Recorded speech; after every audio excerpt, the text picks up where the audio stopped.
अपनी ही सगाई के जश्न में मैंने एक अश्लील वीडियो चला दिया। पहले तो मेहमानों को लगा मैं दिखावा कर रहा हूं, पर फिर उन्होंने गौर से देखा। वीडियो में दिख रही औरत और कोई नहीं, आज की दुल्हन लियाना लू है, और वो आदमी मैं तो बिल्कुल नहीं हूं। भीड़ अभी सदमे में ही थी कि किसी को एहसास हुआ कि दुल्हन यहां है ही नहीं। हर मेहमान उलझन में देखने लगा। मैंने एक हाथ में माइक पकड़ा और दूसरे से लियाना का नंबर मिलाया। उसने फोन नहीं उठाया, पर मैं हार मानने वालों में से नहीं था। मैंने फिर फोन किया। इस बार कुछ घंटियों के बाद उसने उठा लिया। फोन के जरिए सबको हॉर्न और इंजन का शोर साफ सुनाई दे रहा था। मेहमान कानाफूसी करने लगे। क्या वो गाड़ी चलाकर भाग रही है? क्या लू खानदान की शहजादी सच में अपनी ही शादी से भाग रही है? मैं शांत रहा। मैंने पूछा कि तुम कहाँ हो, तुम क्यों चली गई? लियाना झल्लाकर बोली कि मुझे कुछ जरूरी काम निपटाना है, हम सगाई की तारीख आगे बढ़ा सकते हैं। मैंने जोर देते हुए पूछा कि हमारी सगाई से ज्यादा जरूरी और क्या हो सकता है।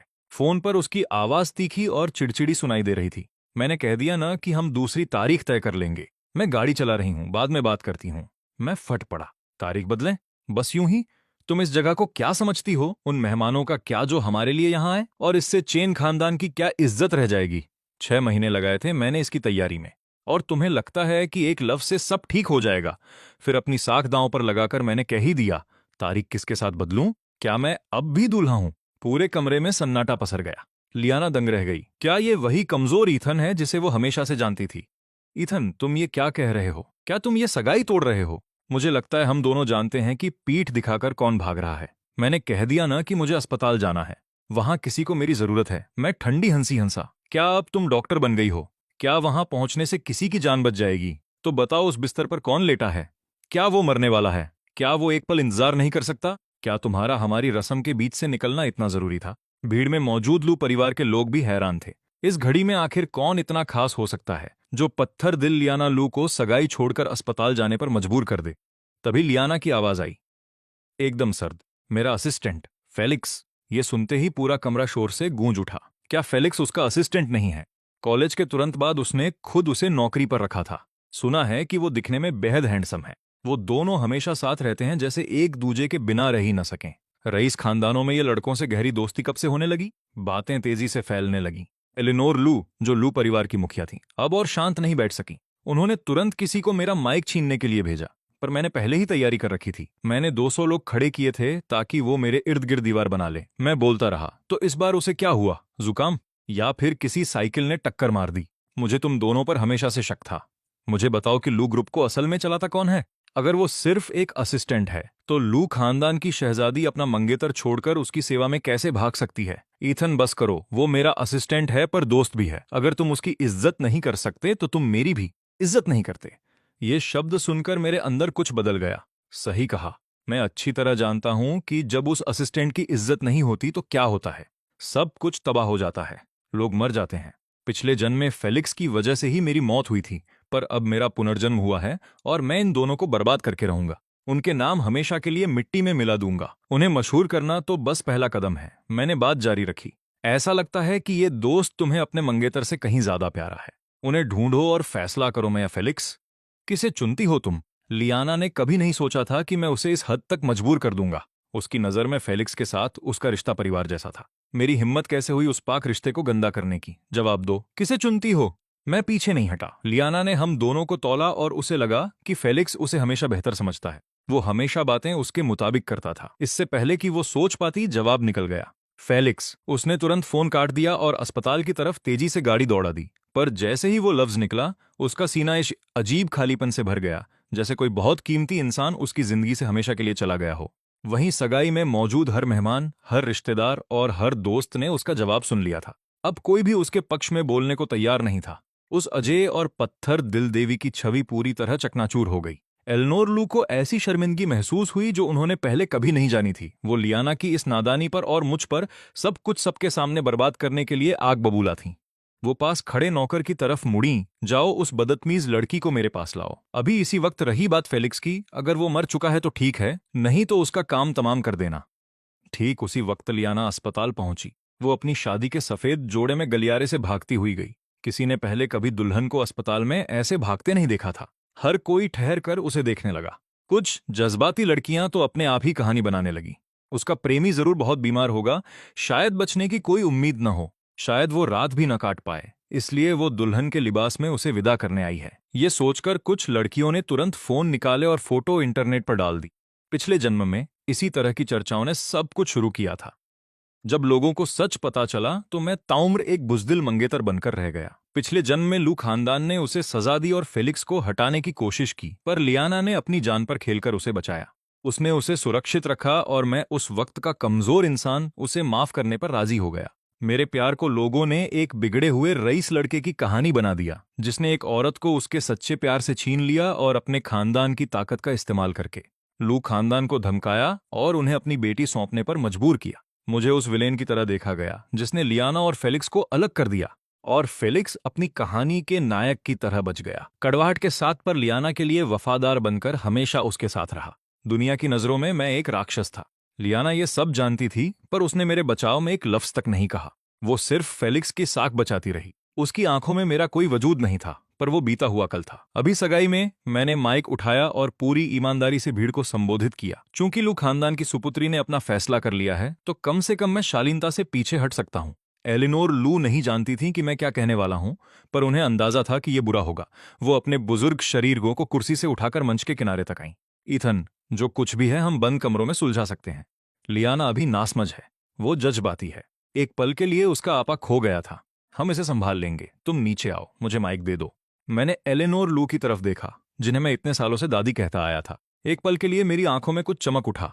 चेन खानदान हमेशा से छोटा रहा है। मेरे पैदा होने से पहले ही दादा दादी चल बसे थे। हाई स्कूल में एक हादसे में मेरे माता पिता की मौत हो गई। पूरे चेन खानदान का बोझ अकेले मेरे कंधों पर आ गया था। तब लू खानदान ने मुझे प्यार और सहारा दिया, पर वो मेहरबानी मुफ्त नहीं थी। उनके हर कदम के पीछे चेन खानदान की जायदाद हड़पने की चाल थी। मुझे जिंदगी का दूसरा मौका मिला है। मैं इतिहास को खुद को दोहराने नहीं दूंगा। मैडम लू, आपका खानदान लू है। चेन के बिना हम परिवार नहीं हैं। जिस पल आपकी पोती ने अपना चुनाव किया, उसका होने वाला पति फेलिक्स बन गया, मैं नहीं। मैं अभी आपसे चेन खानदान के वारिस की हैसियत से बात कर रहा हूं। एलिनोर लू समझ गई कि भावनाओं का दांव फेल हो गया है। वो मायूसी से मुझे ताकने लगी। मैं वापस भीड़ की तरफ मुड़ा। मैं यहां मौजूद हर किसी से माफी मांगता हूं। आपने अपनी मसरूफ जिंदगी से वक्त निकालकर यहां आने की तकलीफ की, और बदले में आपको यह तमाशा देखना पड़ा। पर मैंने जो कहा, मेरा वही मतलब था। मैं उनके भले की दुआ करता हूं। लियाना का दिल किसी और के पास है और मैं उसके रास्ते में नहीं आऊंगा। आज से मेरे और लियाना लू के बीच की ये सगाई आधिकारिक तौर पर खत्म होती है। मेरी आवाज की गूंज खत्म होने से पहले ही मेरे पूर्व ससुर विक्टर चिन ने न जाने कहां से हिम्मत जुटाई और मंच पर चढ़ाए। नहीं, बिल्कुल नहीं। ईथन, तुम्हें यह फैसला लेने का कोई हक नहीं है। मिस्टर चिन, आप किस आधार पर विरोध कर रहे हैं? आपकी बेटी पहले ही अपना फैसला कर चुकी है। वो उस शख्स के पास चली गई है जिससे वो प्यार करती है। आप आखिर मुझसे क्या चाहते हैं? मैं लोग भेजकर उसे घसीट कर वापस लाऊं और कैद कर दूं? ये अनैतिक और गैरकानूनी होगा। चेन खानदान इस तरह काम नहीं करता। और सच कहूं तो मेरी परवरिश भी ऐसी नहीं है। मेरा हर शब्द लू खानदान के चेहरे पर एक तमाचा था। यह साफ इशारा था कि लू परिवार ने एक बेशर्म बेटी पाली है। विक्टर का चेहरा लाल हो गया। वो फिर भी बोला, ईथन, लियाना को अंदाजा नहीं था कि उस फैसले का मतलब सगाई टूटना है। अगर उसे पता होता तो वो लौट आती। प्लीज उसे बस एक और मौका दे दो। मैंने विक्टर की गिड़गिड़ाहट को ठंडेपन और एक तिरस्कार भरी मुस्कान के साथ देखा और अपना सिर हिला दिया। मिस्टर चिन, आपको कैसे पता कि मैंने उसे पहले मौके नहीं दिए? वो खुद ही है जिसने सारे दरवाजे बंद कर दिए। क्या आप वो वीडियो भूल गए जो रस्म से पहले चला था? साफ है कि आपकी बेटी और फेलिक्स अपनी हदें पार कर चुके हैं। अब आपके विरोध का क्या फायदा? आपका नया दामाद अभी अस्पताल के बिस्तर पर पड़ा है। मेरी राय है कि आप वहां जाकर अपनी चिंता दिखाएं। ओ, और मैडम लू, क्या लू खानदान अब भी अगली पीढ़ी के लिए घर जमाई ढूंढ रहा है? अगर ऐसा था तो आपको ये बात शुरू से ही कह देनी चाहिए थी। मैं बहुत पहले ही पीछे हट जाता और सबको इस झमेले से बचा लेता। कमरे में मौजूद किसी को भी इसकी उम्मीद नहीं थी। मैं पूरी तरह से शांत और संयमित हूं। असली रसूख किसी को कहते हैं।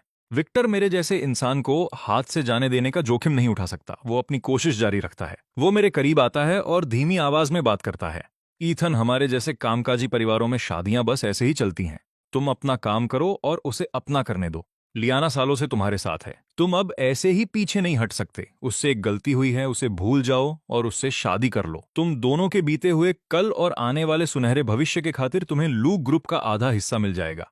ये सब भूल जाओ। मैं मन ही मन सोचता हूं कि क्या इस आदमी का दिमाग पूरी तरह खराब हो चुका है। बात इतनी आगे बढ़ चुकी है और वो अब भी चाहता है कि मैं ये सब चुपचाप निकल जाऊं। ऊपर से लियाना और मेरे बीच कभी वैसी नजदीकी नहीं रही। बस कुछ मुलाकातें और कुछ बातें, उससे ज्यादा कुछ नहीं। मेरा तमाशा तो पहले ही बन चुका है। ऐसा फिर कभी नहीं होगा। चेन परिवार के पास जरूरत से ज्यादा पैसा है, हमें लू परिवार से कुछ नहीं चाहिए। असल में मुझे एक और ऐलान करना है। आज से चेन परिवार लू ग्रुप का बिजनेस पार्टनर नहीं रहेगा। वो साझेदारी खत्म हो चुकी है। एक बार मौजूदा प्रोजेक्ट्स पूरे हो जाएं तो फिर कोई नया समझौता नहीं किया जाएगा। अब सिर्फ विक्टर ही नहीं बल्कि हर कोई दंग रह गया है। एलिनोर लू का चेहरा सफेद पड़ जाता है। उसके पैर जवाब दे जाते हैं। ये सदमा बर्दाश्त के बाहर है और एलिनोर फर्श पर गिर पड़ती है। उसे अभी अस्पताल ले जाओ। लू परिवार के लोग उसे संभालने के लिए दौड़ते हैं और उसे तेजी से वहां से बाहर ले जाते हैं। विक्टर बेप्सी में अपना सिर हिलाते हुए उन्हें देखता है और उनके पीछे चला जाता है। मैं मेहमानों का शुक्रिया अदा करने और उन्हें विदा करने के लिए रुक जाता हूँ। देर रात जब सब चले जाते हैं तो शोर थम जाता है। चेन परिवार की हवेली में फिर से खामोशी छा जाती है, लेकिन उस खामोशी के नीचे कुछ बहुत भयानक पक रहा है। सोफी, शेन और मैं लिविंग रूम में बैठते हैं। हम दोनों बिना कुछ कहे चाय की प्यालियों के साथ खामोश बैठे रहते हैं। सोफी के व्यक्तित्व में पतझड़ के फूल जैसी शांति है, सादगी भरी लेकिन बेहद प्रभावशाली। अगर लियाना बर्फ की तरह ठंडी है तो सोफी एक दहकते हुए काले गुलाब की तरह है। सोफी मुझसे 3 या 4 साल बड़ी है। चेन परिवार द्वारा उसे गोद लेने के कुछ समय बाद ही मेरी मां गर्भवती हुई थी। मेरे जन्म के बाद भी चेन परिवार ने सोफी को कभी पराया नहीं समझा। उन्होंने उसे अपनी बेटी की तरह पाला।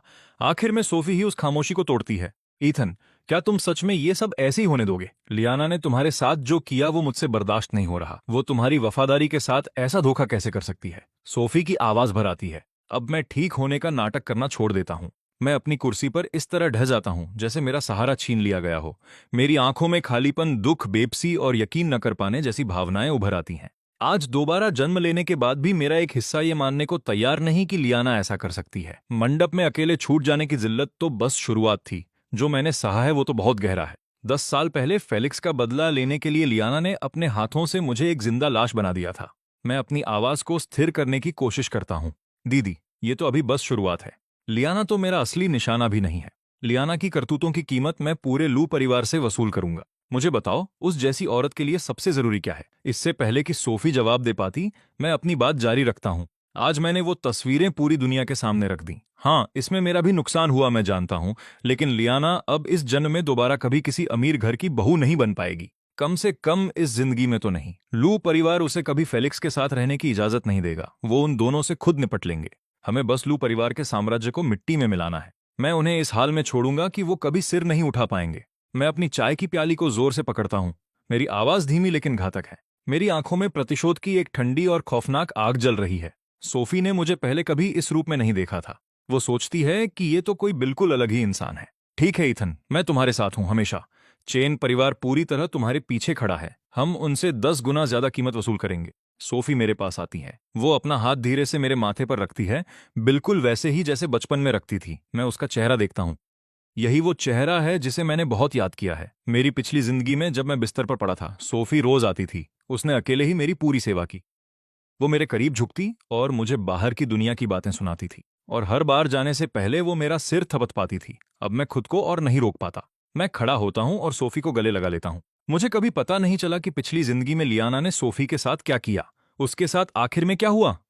मैं पछतावे के साथ मरा था। लियाना से प्यार करने का पछतावा, अपनों को खो देने का पछतावा। मैं खुद से एक वादा करता हूँ, सोफी ही वो अकेली इंसान है जिसे मैंने इस जिंदगी में कभी निराश नहीं किया। मैं अपना चेहरा उसके कंधे पर छुपा लेता हूँ और उसकी जानी पहचानी खुशबू को महसूस करता हूँ। उसे वापस पाने का एहसास और उसे न खोने की खुशी मेरे अंदर की हर दीवार को तोड़ देती है। मैं फूट फूट कर रोने लगता हूँ।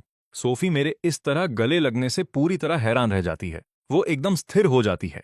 हम बचपन के बाद से कभी इस तरह एक दूसरे के गले नहीं लगे थे, क्योंकि सच तो यह है कि सोफी ने ही मुझे पाल पोस कर बड़ा किया है। बचपन से ही मैं हर जगह उसके पीछे पीछे घूमता था, जब तक मैं बड़ा होकर लियाना से नहीं मिला। और लियाना की वजह से मैं धीरे धीरे सोफी से दूर होता चला गया। मुझे सिसकते देख सोफी को लगता है कि मैं अब भी दुखी हूँ। उसका दिल मेरे लिए तड़प उठता है। वो अपनी बाहें मेरे चारों तरफ लपेट लेती है और मेरे सिर को सहलाती है, बिल्कुल वैसे ही जैसे वो बचपन में उस छोटे लड़के को चुप कराती थी जो बहुत जल्दी रोने लगता था। मैं अपना सारा दर्द बाहर निकाल देता हूँ। दुख का हर कतरा और दिल का सारा बोझ उतर जाता है।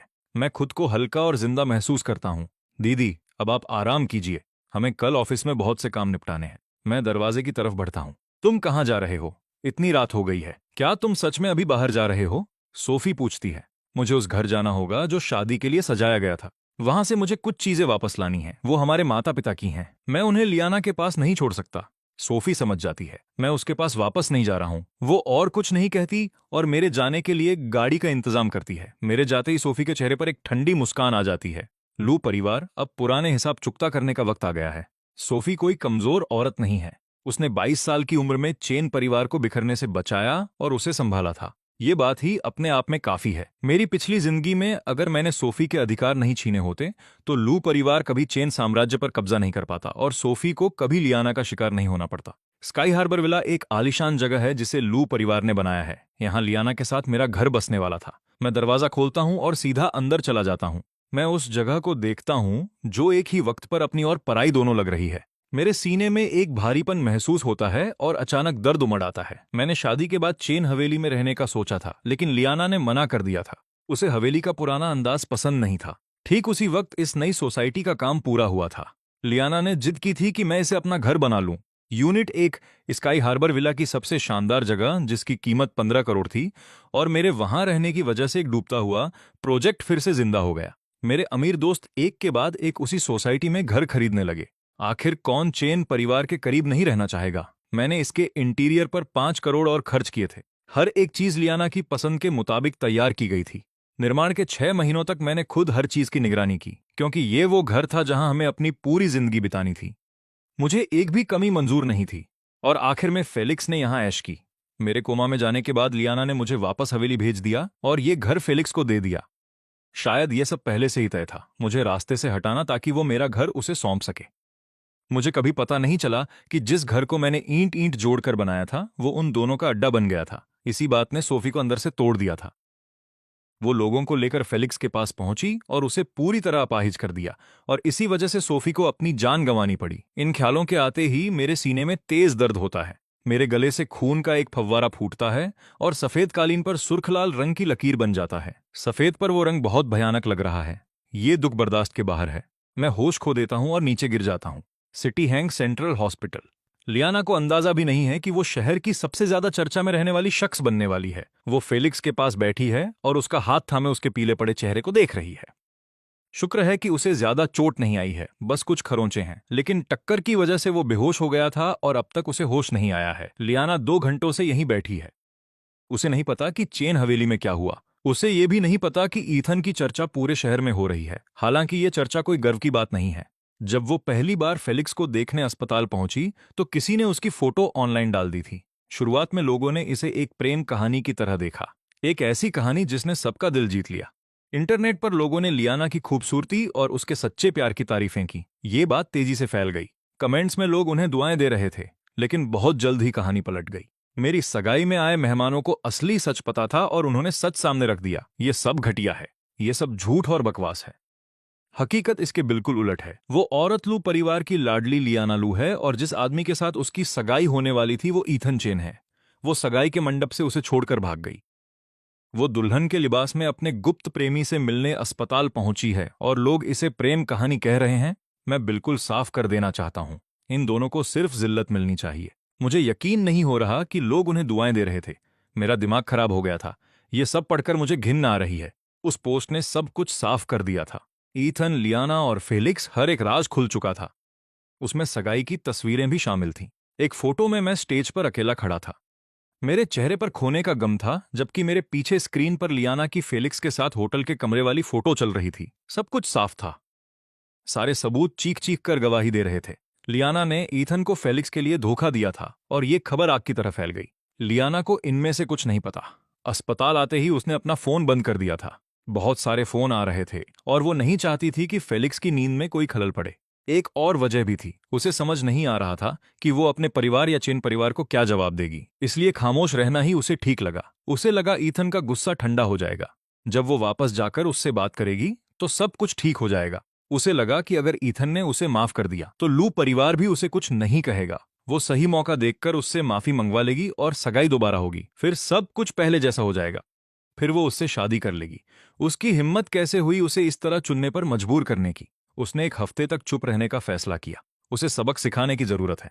उसे कोई चुनौती नहीं देता, लेकिन ठीक है, वो फिर भी उससे शादी करेगी। वो तो फीलिक्स को बेस्ट मैन भी बनने देगी। शादी के बाद उसे 2 बच्चे चाहिए, जिनमें से एक बेटा लू खानदान का नाम आगे बढ़ाएगा। उसने सब तय कर लिया था। वो मेरे साथ हमेशा ऐसी ही रही है, चाहे मैंने उसका कितना भी विरोध क्यों ना किया हो। जब भी मैं उसके सामने खड़ा हुआ उसने मुझे हमेशा माफ कर दिया। वो राजकुमारी जो है, मैं उसका रक्षक था, लेकिन इस बार उसने हालात को समझने में बहुत बड़ी गलती कर दी है।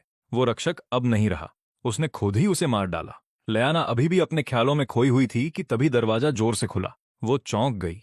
बिस्तर पर लेटा फिलिक्स उस शोर से हड़बड़ाया, पर उसकी नींद नहीं खुली। लयाना का पहला ख्याल था कि ईथन ने उसे ढूंढ लिया। उसकी धड़कनें तेज हो गईं। उसने फिलिक्स की प्रतिक्रिया पर ध्यान नहीं दिया। दरवाजे पर खड़ा आदमी विक्टर चिन था, जिसके साथ बॉडीगार्ड्स थे, और उसके चेहरे के हाव भाव एकदम सख्त थे। जैसे ही लयाना ने देखा कि वो है, उसने राहत की सांस ली। तुम यहाँ क्या कर रहे हो? उसके स्वर में कोई भावना नहीं थी, अपने पिता के लिए जरा सी भी हमदर्दी नहीं। विक्टर को इसकी आदत थी, उसने कोई प्रतिक्रिया नहीं दी। लयाना, उसने धीरे से कहा, तुम्हारी दादी बेहोश होकर गिर गईं। वो ये सब बर्दाश्त नहीं कर पाईं, और वो ठीक बगल वाले कमरे में हैं। जाओ उनसे मिलो। लयाना ने तुरंत फिलिक्स का हाथ छोड़ा और खड़ी हो गई। दादी गिर गईं? तुमने ये बात पहले क्यों नहीं बताई? ये सब हुआ कैसे? ईथन क्या सोच रहा था? वो एक मामूली स्थिति को भी बिना बिगाड़े नहीं संभाल सकता। उसने दादी को अस्पताल भेज दिया। क्या उसने पहले उन्हें शांत करने के बारे में नहीं सोचा? वो कहाँ है? क्या उसे होश आया? मुझे उससे इस बारे में गंभीरता से बात करनी होगी कि वो चीजों को कैसे संभालता है। लयाना का चेहरा पत्थर जैसा हो गया था। उसका हर शब्द इल्जाम से भरा था। बाहर निकलते समय उसने विक्टर की तरफ देखा तक नहीं। उसने बिना ये सोचे कि आखिरी वक्त पर उसके भाग जाने से ही ये सब शुरू हुआ है, सारा दोष मुझ पर डाल दिया। उसे अभी ये भी नहीं पता कि जिस पल उसने फिलिक्स को चुना, मैंने उसी वक्त सगाई तोड़ दी थी। विक्टर उसे कुछ नहीं बताता। वो बस मुड़कर बिस्तर पर लेटे फिलिक्स को देखता है और उसके चेहरे पर एक तिरस्करी मुस्कान आ जाती है। ये नाटक बंद करो। तुम जो भी चालें चल रहे हो वो सब मेरी ही बनाई हुई हैं। फेलिक्स बिल्कुल शांत पड़ा रहा, जैसे सच में बेहोश हो। ठीक है, अपना नाटक जारी रखो। विक्टर को कुछ समझ आ गया था, लेकिन उसने बात वहीं छोड़ दी। वो बॉडीगार्ड्स की तरफ मुड़ा। तुम दोनों यहीं रुको, ये इस कमरे से बाहर नहीं जाना चाहिए। विक्टर बाहर चला गया। उसके जाते ही फीलिक्स की पलकें झपकी। ऐसा लगा जैसे वो देखना चाहता हो कि क्या हो रहा है। उसने अपनी आंखें थोड़ी सी खोलीं और सामने दो विशाल सायों को खुद पर मंडराते हुए पाया। उसने तुरंत आंखें बंद कर लीं और फिर से बेहोश होने का नाटक करने लगा। लयाना गैलरी में बाहर आती है, और सच में बगल वाले वीआईपी कमरे के बाहर लू खानदान के बॉडीगार्ड्स पहरा दे रहे थे, बिल्कुल मुस्तैद और चौकन्ने। उसने दरवाजा खोला और अपनी दादी को अस्पताल के बिस्तर पर बेहोश पड़ा पाया। उन्हें इस हाल में देखकर उसकी चीख निकल गई। उसने पास खड़ी नैनी वांग की तरफ मुड़कर पूछा, उन्हें क्या हुआ? हालत इतनी खराब कैसे हो गई? नैनी वांग हिचकिचाई। वो 50 से ज्यादा सालों से लू खानदान की सेवा कर रही थी और बचपन से ही एलेनोर के साथ पली बढ़ी थी। उसने लयाना को बड़े होते देखा था। वो इस बात पर यकीन ही नहीं कर पा रही थी कि लयाना इतनी बड़ी लापरवाही कर सकती है, लेकिन हकीकत उसके सामने थी। उसकी छोटी मालकिन ने अपनी सगाई की रात अपने मंगेतर को छोड़कर अपने असिस्टेंट के पास भागना चुना। नैनी वांग ने गहरी आह भरी। बिटिया, उसने धीरे से कहा, जो कुछ भी हुआ मालकिन उसे बर्दाश्त नहीं कर पाई। वो ठीक हो जाएंगी, उन्हें थोड़ा समय दीजिए। इससे पहले कि लयाना कुछ और पूछती, आवाजों को सुनकर एलेनोर की नींद खुल गई। नैनी वांग उन्हें बिठाने के लिए दौड़ी। लयाना भी मदद के लिए आगे बढ़ी। दादी, क्या आप ठीक हैं? आपको कैसा लग रहा है? ईथन कहाँ है? आप बेहोश हो गईं और वो आपके साथ आया तक नहीं। लयाना ने अपने भाग जाने के बारे में कुछ नहीं कहा। उसे अभी भी नहीं पता कि उसकी दादी की इस हालत की वजह वही है, बल्कि वो ऐसा बर्ताव कर रही है जैसे ईथन एलेनोर का ख्याल रखने में नाकाम रहा हो, जैसे उनके अस्पताल पहुंचने की वजह वही हो। लेकिन एलेनोर ने उसे खुद से दूर धकेल दिया। मुझसे दूर हो जाओ, तुम्हारी जैसी मेरी कोई पोती नहीं है। लयाना को समझ आ गया कि उसकी चोरी पकड़ी गई है, पर उसके चेहरे के भाव नहीं बदले। दादी, आप ये क्या कह रही हैं? वो बस सगाई की दावत ही तो थी, हम दूसरी दावत कर सकते हैं। रही बात ईथन की, तो मैं उसे संभाल लूंगी। मैं अभी उसे फोन करके यहाँ बुलाती हूँ ताकि वो आपसे माफी मांगे। लयाना ने अपना फोन निकाला और उसे ऑन किया, लेकिन एलेनोर ने उसे तुरंत रोक दिया। एलेनोर जानती थी कि लयाना को इस बात का जरा भी अंदाजा नहीं है कि बाहर क्या हो चुका है, कि ईथन पहले ही सगाई तोड़ चुका है। अगर लयाना ने इस लहजे में उसे फोन किया, इस लापरवाह और अकड़ भरे लहजे में, तो बात और भी बिगड़ जाएगी। इससे ईथन और भी दूर चला जाएगा और कुछ भी ठीक करने की गुंजाइश नहीं बचेगी। अभी किसी को फोन मत करो, पहले बैठो और मेरी बात सुनो। लयाना की इस वक्त विरोध करने की हिम्मत नहीं हुई। उसने फोन रख दिया। कहिए दादी। एलेनोर बिस्तर पर पीछे की ओर झुकी और नैनी वांग को कमरे से बाहर भेज दिया। दरवाजा बंद होते ही कमरे में सिर्फ वो दोनों थे। एलेनोर के चेहरे के भाव बदल गए। एक ठंडी नाराजगी। क्या तुम्हें अंदाजा भी है कि तुमने क्या किया है? उसने सख्ती से पूछा। क्या तुम्हें लगता है कि सिर्फ इसलिए कि मैं बूढ़ी हो गई हूं और कमजोर पड़ गई हूं, तुम जो चाहो वो कर सकती हो? तुमने इस खानदान को रुस्वा किया है, तुमने लू नाम को शर्मसार किया है। लयाना ये सुनकर कांप उठी। उसकी आंखों से आंसू ऐसे बहने लगे जैसे कोई बांध टूट गया हो। मुझे तो समझ ही नहीं आ रहा कि हो क्या रहा है। आप इतनी नाराज क्यों हैं? आखिर मैंने किया क्या है? मैंने किसे शर्मिंदा किया? तुम्हारी मुझसे ये पूछने की हिम्मत कैसे हुई? मुझे बताओ कि बगल वाले कमरे में कौन लेटा है? वो कौन है? उसे ऊपरी मंजिल के वीआईपी कमरे में रहने का क्या हक है? एलेनोर का गुस्सा हर शब्द के साथ बढ़ता जा रहा था। वो लयाना की खातिर खुद को रोक रही थी, वरना किसी और के उसने अब तक चीथड़े उड़ा दिए होते। हाँ, लयाना और ईथन की अभी शादी नहीं हुई थी, लेकिन उनका रिश्ता बहुत पहले ही तय हो चुका था। लयाना ने जो किया है वो उस पवित्र रिश्ते के साथ सरासर गद्दारी है। एलेनोर के जमाने में ऐसी औरत को समाज से पूरी तरह बाहर कर दिया जाता था। लयाना सन्न रह गई। फिलिक्स के बारे में उसने घर पर कभी जिक्र तक नहीं किया था। मेरे सिवा सब यही जानते हैं कि फिलिक्स उसका असिस्टेंट है। लयाना को अचानक लगा जैसे उसकी पोल खुल गई हो। उसे लगा जैसे उसे धोखा दिया गया है, और वो बोल पड़ी, दादी आपको कैसे पता कि फिलिक्स यहाँ है? क्या ईथन ने आपको बताया? वो ऐसा कैसे कर सकता है? मैंने उसे पहले ही बता दिया था कि मेरे और फिलिक्स के बीच कुछ नहीं है, वो सिर्फ मेरा असिस्टेंट है। ईथन फालतू की जिद कर रहा है। एलेनोर ने एक कड़वी हंसी हंसी। असिस्टेंट? भला ऐसा कौन सा असिस्टेंट है जिसकी वजह से तुम अपनी ही सगाई छोड़कर आ गई? कौन सा असिस्टेंट ऐसा है जिससे मिलने खुद सीईओ अस्पताल चली आती है? क्या बॉस और असिस्टेंट ऐसे होते हैं? दुनिया में भला इस पर कौन यकीन करेगा? एलेनोर के इन तीखे सवालों का लयाना के पास कोई जवाब नहीं था। उसे समझ नहीं आ रहा था कि वो फिलिक्स के साथ अपने रिश्ते को क्या नाम दे, लेकिन वो इतना जरूर जानती थी कि ये प्यार तो नहीं है। फिलिक्स के लिए उसका लगाव परिवार जैसा है, बिना किसी खून के रिश्ते के। पर क्या उसकी दादी इस बात पर यकीन करेंगी? अभी इस सबको सिर्फ ईथन ही ठीक कर सकता है। अगर वो आकर सब समझा दे तो दादी मान जाएंगी। उसने उसे फोन करने के लिए फिर से अपना फोन उठाया। इस बार एलेनोर ने उसे नहीं रोका। उसने बस शांति से कहा, अपनी मेहनत बचाओ। मुझे नहीं लगता कि ईथन इस वक्त तुम्हारा फोन उठाएगा। लयाना को यकीन नहीं हुआ। उसने फिर भी फोन किया। उसने फोन नहीं उठाया। पहले तो ऐसा होना नामुमकिन था। वो हमेशा 3 सेकंड के अंदर फोन उठा लेता था, लेकिन आज उसने लगातार 3 बार फोन किया और कोई जवाब नहीं मिला। एलेनोर ने एक गहरी सांस ली। ठीक है बच्ची, चलो मैं तुम्हें बताती हूँ कि असल में हुआ क्या था। उसने लयाना को सब कुछ विस्तार से बताया। उस पल से जब मैंने उसे स्टेज पर बुलाया, फिर उसे चुनने पर मजबूर किया और आखिरकार सगाई तोड़ने का ऐलान कर दिया। सिवाय एक बात के, लयाना और फिलिक्स की वो होटल के कमरे वाली तस्वीरें, वो हिस्सा उसने छिपा लिया, लेकिन उसके बिना भी लयाना पूरी तरह टूट चुकी थी। जैसे ही उसने सुना कि मैंने सबके सामने सगाई तोड़ दी, वो सन्न रह गई। ये सच नहीं हो सकता। वो मुझसे प्यार करता है। वो ऐसा कभी नहीं करेगा। नहीं, मुझे अभी उससे मिलना होगा। मुझे उससे पूछना होगा कि वो आखिर करना क्या चाहता है। उसकी हिम्मत कैसे हुई? वो दरवाजे की तरफ भागी। यहाँ वापस आओ। इस वक्त उसके पास भाग कर जाने से क्या फायदा होगा? एलेनोर अपनी पोती को देख रही थी, एक ऐसी लड़की जिसे अभी भी सही और गलत का फर्क नहीं पता था। और पहली बार एलेनोर को एहसास हुआ कि एक माँ के तौर पर उससे कहाँ चूक हुई। यह सब लयाना की वजह से ही हुआ है। ईथन ने बस इस बार उसे माफ करना बंद कर दिया। मुझे सच सच बताओ, तुम्हारे और बगल वाले कमरे में लेटे उस नौजवान के बीच आखिर चल क्या रहा है? बात कहाँ तक पहुंच गई है? लयाना जड़ हो गई। उसकी आंखें इधर उधर होने लगी। वो कुछ देर रुकी। थोड़ी देर बाद उसने कहा, दादी आपके कहने का क्या मतलब है? मेरे और फीलिक्स के बीच ऐसा कुछ नहीं है। हम साथ काम करते हैं, ज्यादा से ज्यादा हम दोस्त हैं। ईथन की बातों में मत आइए।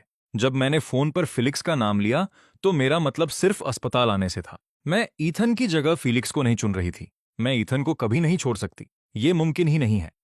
ये आखिरी बात सच है। उस वक्त वो मुश्किल में फंसी हुई थी और गुस्से में बिना सोचे उसके मुंह से शब्द निकल गए। अब पीछे मुड़कर देखने पर उसे सब साफ दिखाई दे रहा है। जाल मैंने ही बिछाया था। वो सीधे उस जाल में फंस गई।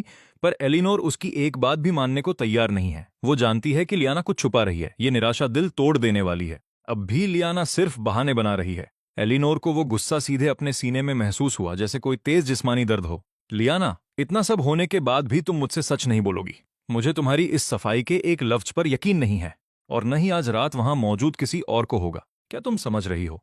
उस सगाई में आया हर एक शख्स ऊंचे रसूख वाला है। उनमें से कई हमारे बिजनेस पार्टनर हैं। अगर ये बात फैली कि तुमने धोखा दिया है, तो क्या तुम्हें अंदाजा भी है कि लू खानदान की इज्जत को कितनी ठेस पहुंचेगी? लियाना उसे देखने लगी। वो पूरी तरह से सहम गई थी। धोखा? आपके कहने का क्या मतलब है? किसने कहा कि मैंने किसी को धोखा दिया है? एलेनोर ने कोई सफाई नहीं दी। उन्होंने बस अपना फोन निकाला और लियाना को वो तस्वीरें भेज दी। लियाना ने उन्हें खोला।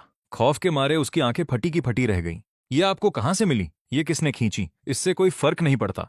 फर्क इससे पड़ता है, तुम दोनों के बीच जो कुछ भी हुआ या नहीं हुआ, फेलिक्स का खेल अब खत्म हो चुका है। भले ही चेन खानदान कुछ न करे, पर लू परिवार उसे इतनी आसानी से नहीं छोड़ेगा। वो तुम्हारी जिंदगी की सबसे बड़ी रुकावट है। लियाना अभी उन तस्वीरों के पीछे की यादें धुंधली ही कर रही थी कि उसने एलिनोर को ये कहते सुना कि फेलिक्स को मरना होगा। उसने फौरन उन्हें बीच में टोक दिया। नहीं, आप उसे हाथ भी नहीं लगा सकती। मैं ऐसा नहीं होने दूंगी। अगर आप उसके पीछे गईं तो पहले आपको मुझसे गुजरना होगा। एलिनोर बिस्तर के सहारे पीछे झुक गईं। वो गुस्से के मारे कुछ बोल नहीं पा रही थीं।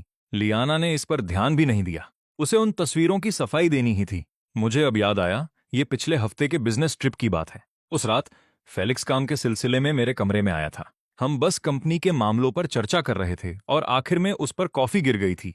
इसीलिए मैंने कपड़े बदले थे। आपको मुझ पर यकीन करना होगा। आपने मुझे पाला है, आप जानती हैं मैं ऐसा कभी नहीं करूंगी। ये सुनकर एलिनोर का मन डोलने लगा। तस्वीरों में ये नहीं दिख रहा था कि बंद कमरों के पीछे क्या हुआ, पर आधी रात को एक मर्द और औरत का होटल के कमरे में अकेले होना और लियाना का गाउन में फेलिक्स को विदा करना, आप किसी भी नजरिए से देखें ये पाक साफ नहीं लगता। ये सफाई गले नहीं उतरती। लियाना ने देखा कि उसकी दादी को अब भी उस पर यकीन नहीं है। वो और आगे बढ़ी। दादी, अगर आपको अब भी मुझ पर शक है तो हम अभी अस्पताल में ही हैं। किसी डॉक्टर को बुलाइए, उसे अभी मेरी जांच करने दीजिए और वो खुद देख लेगी। अपनी पोती को इतने भरोसे के साथ ये कचे। सुन, एलेनोर को उस पर थोड़ा यकीन हुआ, पर अब वो और भी उलझन में थी। अगर उनके बीच सच में जिस्मानी तौर पर कुछ नहीं है तो फिर लियाना उसकी इतनी शिद्दत से ढाल क्यों बन रही है? लियाना को एहसास हुआ कि वो अब इसे और दबाकर नहीं रख सकती।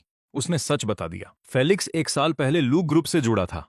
उसे लगा कि उसमें काबिलियत है, इसलिए उसने उसे अपने निजी असिस्टेंट के तौर पर अपनी टीम में शामिल कर लिया। वक्त के साथ उसने उसमें कुछ अलग देखा, उन मर्दों के मुकाबले जो बड़े बड़े वादों के साथ उसका पीछा करते थे, और ईथन के उस अटूट भरोसे के मुकाबले भी।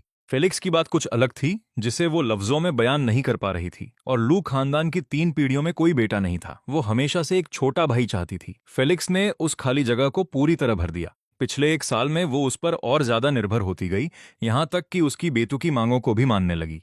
जब एलनोर ने यह सब सुना तो उनका दिल चाहा कि उसे एक तमाचा जड़ दे। भाई, ये कैसा भाई है? कोई खून का रिश्ता नहीं, फिर भी इतनी नजदीकी, इतना लगाव, इस पर भला कौन यकीन करेगा? कोई नहीं सिवाय ईथन के। वो बेवकूफ जिसने प्यार में अपनी आंखें पूरी तरह मूंद ली थीं, पर अब आखिरकार उसकी नींद खुल गई है। कोई ताज्जुब नहीं कि ईथन ने सब कुछ इतने धीरज से संभाला। वो इतने लंबे वक्त से कड़वा घूंट पी रहा था कि अंत में उसके पास सिवाय मायूसी के कुछ नहीं बचा। हर बार जब उसने उस पर यकीन करना चाहा, उसने उसे और धकेल दिया। तो आखिरकार उसने सबके सामने ही इसे खत्म कर दिया। एलिनोर अपना सीना पीटते हुए चीख उठी। हमारे पूर्वजों ने कौन सा पाप किया था? हमने ऐसा क्या किया जो हमें ये दिन देखना पड़ रहा है? तुम्हारे जैसी पोती के रूप में हमें ये श्राप मिला है। ये शब्द लियाना को किसी चोट की तरह लगे और उसकी आंखों में आंसू भर आए। तभी दरवाजे पर जोरदार दस्तक हुई। दूसरी तरफ से विक्टर की आवाज आई। माँ, कुछ बहुत जरूरी बात है, अंदर आओ। विक्टर तेजी से अंदर आया। हाथ में टैबलेट लिए वो सीधा एलिनोर की तरफ बढ़ा। लियाना का मामला इंटरनेट पर फैल चुका है। लोग हमारे खिलाफ हो रहे हैं। अब हम क्या करें?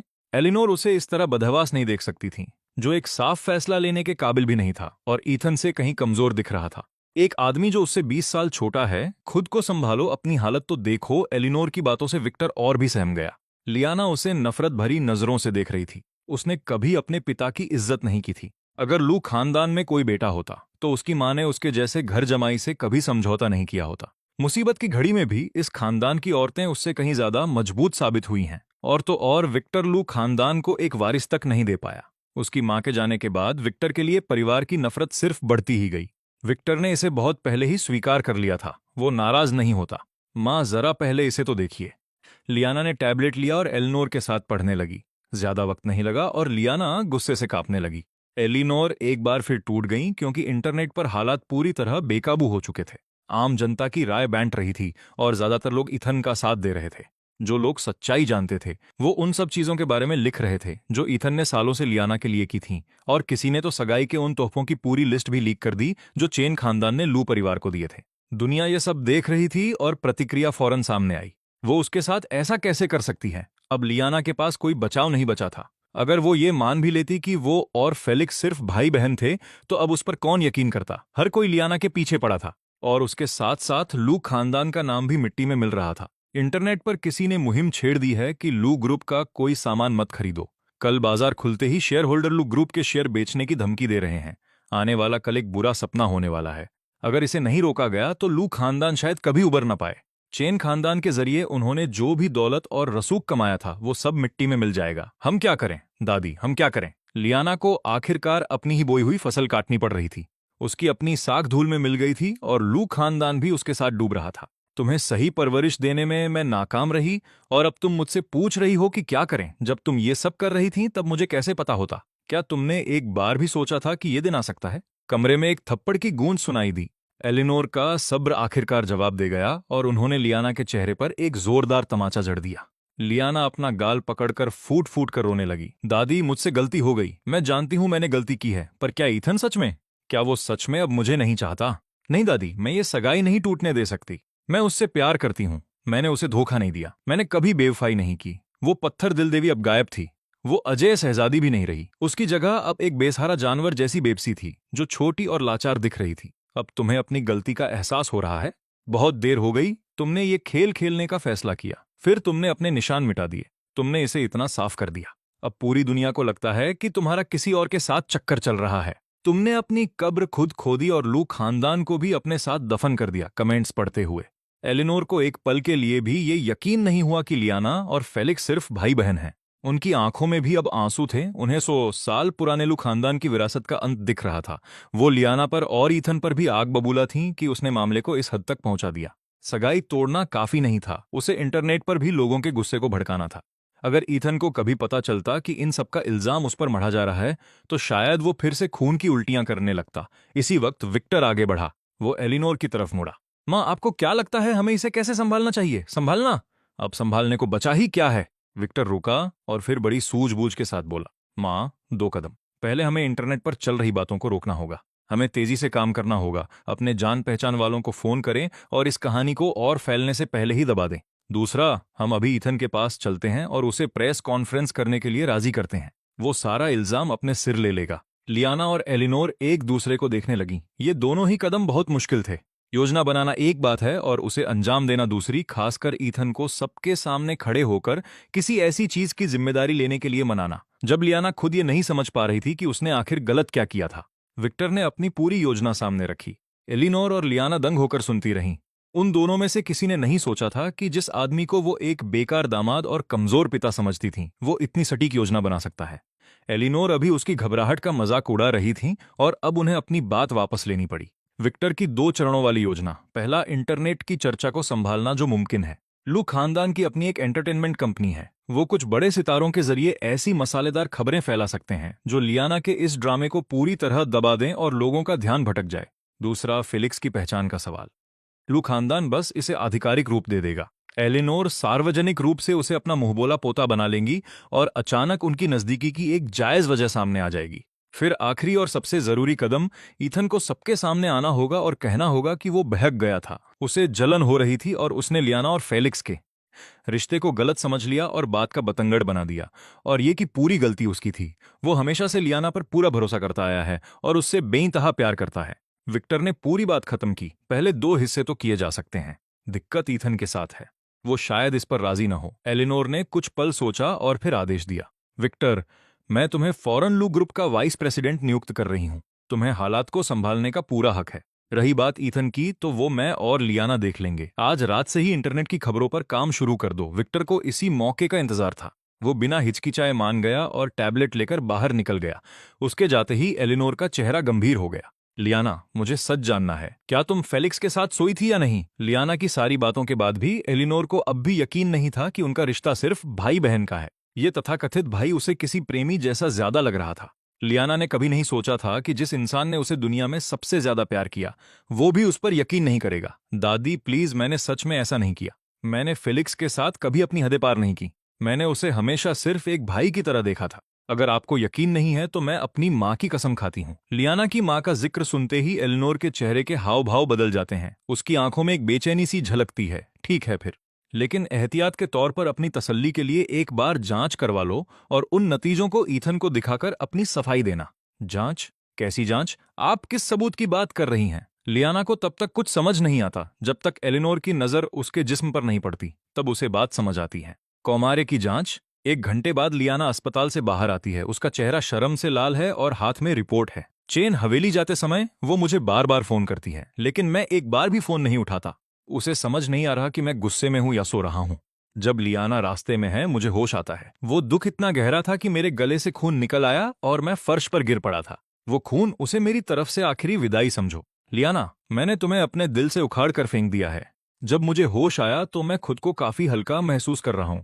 लियाना के लिए मेरे दिल में जो प्यार था वो उस खून के साथ ही बाहर निकल गया। मेरे दिल में बसी उसकी परछाई अब मिट चुकी है। मैं उस घर को देखता हूँ जो मैंने उसके लिए बनाया था और धीरे से कहता हूँ, अब विदा लेने का वक्त है। मैं अलमारी से रेड वाइन की एक बोतल निकालता हूँ और उसे सीधा मुंह लगाकर पीता हूँ। फिर मैं उसे शादी की तस्वीर पर दे मारता हूँ। बोतल के साथ तस्वीर भी चकनाचूर हो जाती है। मैं एक और बोतल खोलता हूँ, कुछ घूंट पीता हूँ और बेडरूम की तरफ चल देता हूँ। मैं शादी का जोड़ा नीचे उतारता हूँ, उस पर वाइन उड़ेलता हूँ और अपना लाइटर जला देता हूँ। वो गाउन जिसे 6 महीने की कड़ी मेहनत से बनाया गया था और जिसमें कीमती रत्न जड़े थे, तुरंत आग पकड़ लेता है। मैं खुद यूरोप जाकर इसे एक मशहूर डिजाइनर से बनवा कर लाया था ताकि उसे वो शादी दे सकूं जिसकी वो हकदार थी। अब इसका कोई मोल नहीं है। मैं हमारी हर एक फोटो उठाता हूं और उन्हें उन धधकती लपटों में झोंक देता हूं। आग की लपटें इतनी तेज हैं कि बाहर तैनात बॉडीगार्ड्स का ध्यान उनकी ओर चला जाता है। उनमें से एक दरवाजे पर ही रुक जाता है, अंदर आने की उसकी हिम्मत नहीं होती। सर, क्या आप ठीक हैं? क्या हम अंदर आएं? मेरा सामान बाहर निकालो और फिर इस जगह को तहस नहस कर दो। मुझे इस घर से नफरत है। मेरी पिछली जिंदगी में इसी जगह लियाना ने मुझे जिंदा लाश बनाया था और फिर यही वो जगह बनी जहां वो और फेलिक्स छुप छुप कर मिलते थे। मैं पीछे मुड़कर नहीं देखता। हाथ में बोतल लिए और पीते हुए मैं बाहर निकल आता हूँ। मुझे नहीं पता कि मैं कहाँ जा रहा हूँ। पूरे सिटी हैंग में मेरी कई जायदादें हैं, लेकिन कोई भी घर जैसी नहीं लगती। उस शादी वाले घर में सिर्फ धोखा है। चेन हवेली में सोफी को छीने जाने की कड़वी यादें बसी हैं। हर जगह मुझे उसी पुराने दर्द में खींच लेती है जहां जीना दुश्वार हो जाता है। मैं सड़कों पर अकेला भटक रहा हूं, एक भटकती रूह की तरह, खाली और बेसहारा, जैसे कोई आवारा जिसका कोई ठिकाना न हो और वो सूनी राहों पर घूम रहा हो। जब आधी रात गुजरती है तो मेरे पैर जवाब दे देते हैं। सामने सड़क पर ही एक 5 सितारा होटल है। मैं लड़खड़ाते हुए अंदर जाता हूं और अपने लिए प्रेसिडेंशियल स्वीट बुक करता हूं। हाथ में कार्ड लिए मैं अकेला लिफ्ट में दाखिल होता हूं। प्रेसिडेंशियल स्वीट 66वीं मंजिल पर है, लेकिन लिफ्ट 50वीं मंजिल के आसपास कहीं रुकती है। दरवाजा खुलता है और एक औरत लड़खड़ाते हुए अंदर आती है, जिसके कपड़े बिखरे हुए हैं। वो मुश्किल से खुद को संभाल पा रही है और तुरंत दरवाजा बंद करने का बटन दबाती है। जैसे कोई डरावनी चीज उसके पीछे हो। मैं आंखें सिकोड़कर उसे गौर से देखता हूँ। जवान है, शायद अभी पढ़ाई पूरी की है, लंबी है और उसने सफेद रंग की फिटिंग ड्रेस पहनी है जो उसके शरीर से चिपकी हुई है। उसकी खूबसूरती ऐसी है जो कभी कभार ही देखने को मिलती है। वो लियाना जैसी ही, बल्कि उससे भी कहीं ज्यादा हसीन है। मैं एक नजर देखता हूं और नजरें हटा लेता हूं। मैं नशे में हूं और पूरी तरह टूट चुका हूं। मुझे बस अब बिस्तर पर गिरकर सोना है।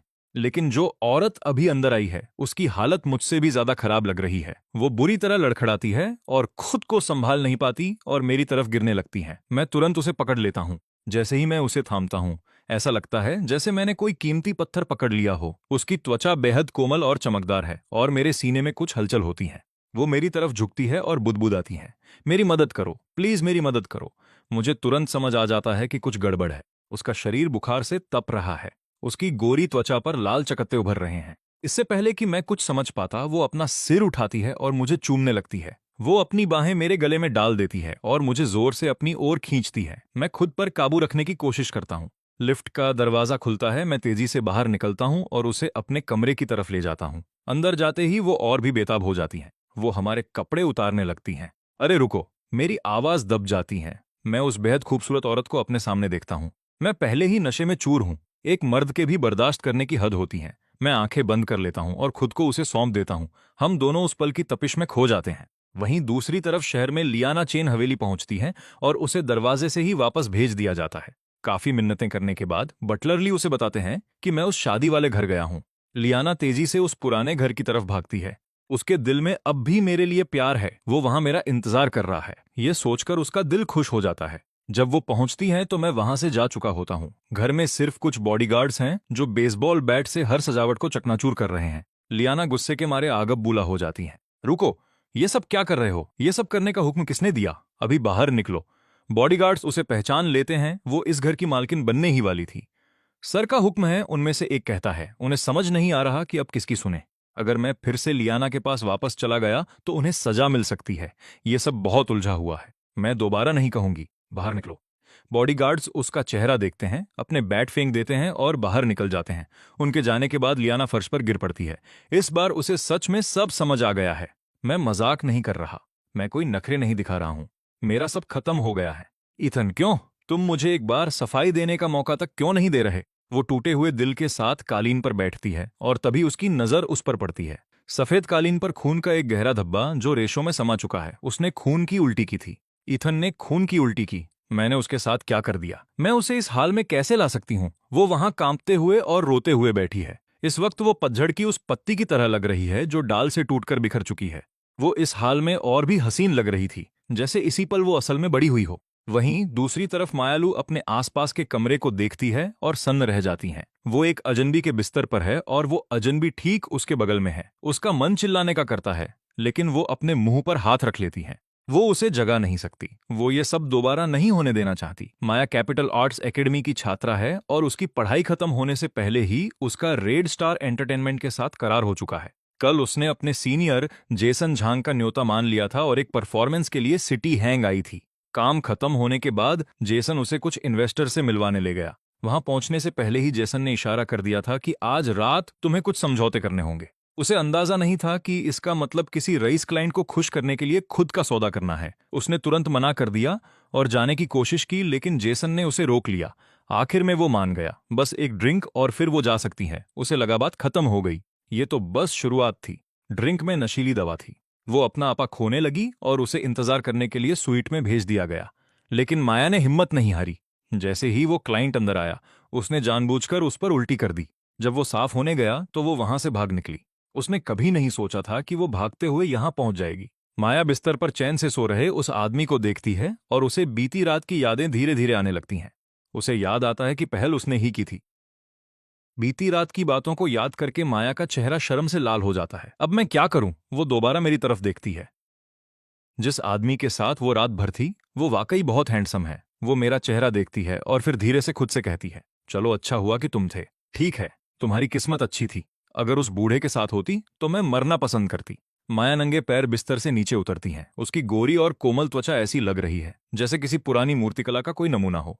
वो दबे पांव चलती है और अपनी फटी हुई ड्रेस के टुकड़ों को फर्श से उठाती है, लेकिन वो जो कुछ भी छुपाना चाहती है वो छुप नहीं पा रहा। और कोई रास्ता न देख वो मेरी जैकेट पहन लेती हैं और खुद से बड़बड़ाती हैं, मैंने उसके साथ रात बिताई और अब उसकी जैकेट चुरा रही हूं। क्या ये वाकई सही है? माया हिचकिचाती है। फिर वो अपने गले से हार उतारती है और उसे एक छोटी सी चिट्ठी के साथ मेज पर रख देती है। फिर वो धीरे से खुद पर ही हंसती है। क्या ये किसी सौदे जैसा लग रहा है? वो अपने मुंह को हाथों से छुपा लेती हैं। कभी हंसती है तो कभी उसकी आंखें भर आती हैं। वो मेरी जैकेट को खुद पर अच्छे से लपेटती है और दरवाजे की तरफ बढ़ती है, लेकिन दरवाजे तक पहुंचने से ठीक पहले वो रुक जाती है। वो पीछे मुड़ती है और मुझे एक गहरी नजर से देखती है, जैसे वो मेरा चेहरा अपनी यादों में बसा लेना चाहती हो, जबकि मैं बेफिक्र होकर सो रहा हूं।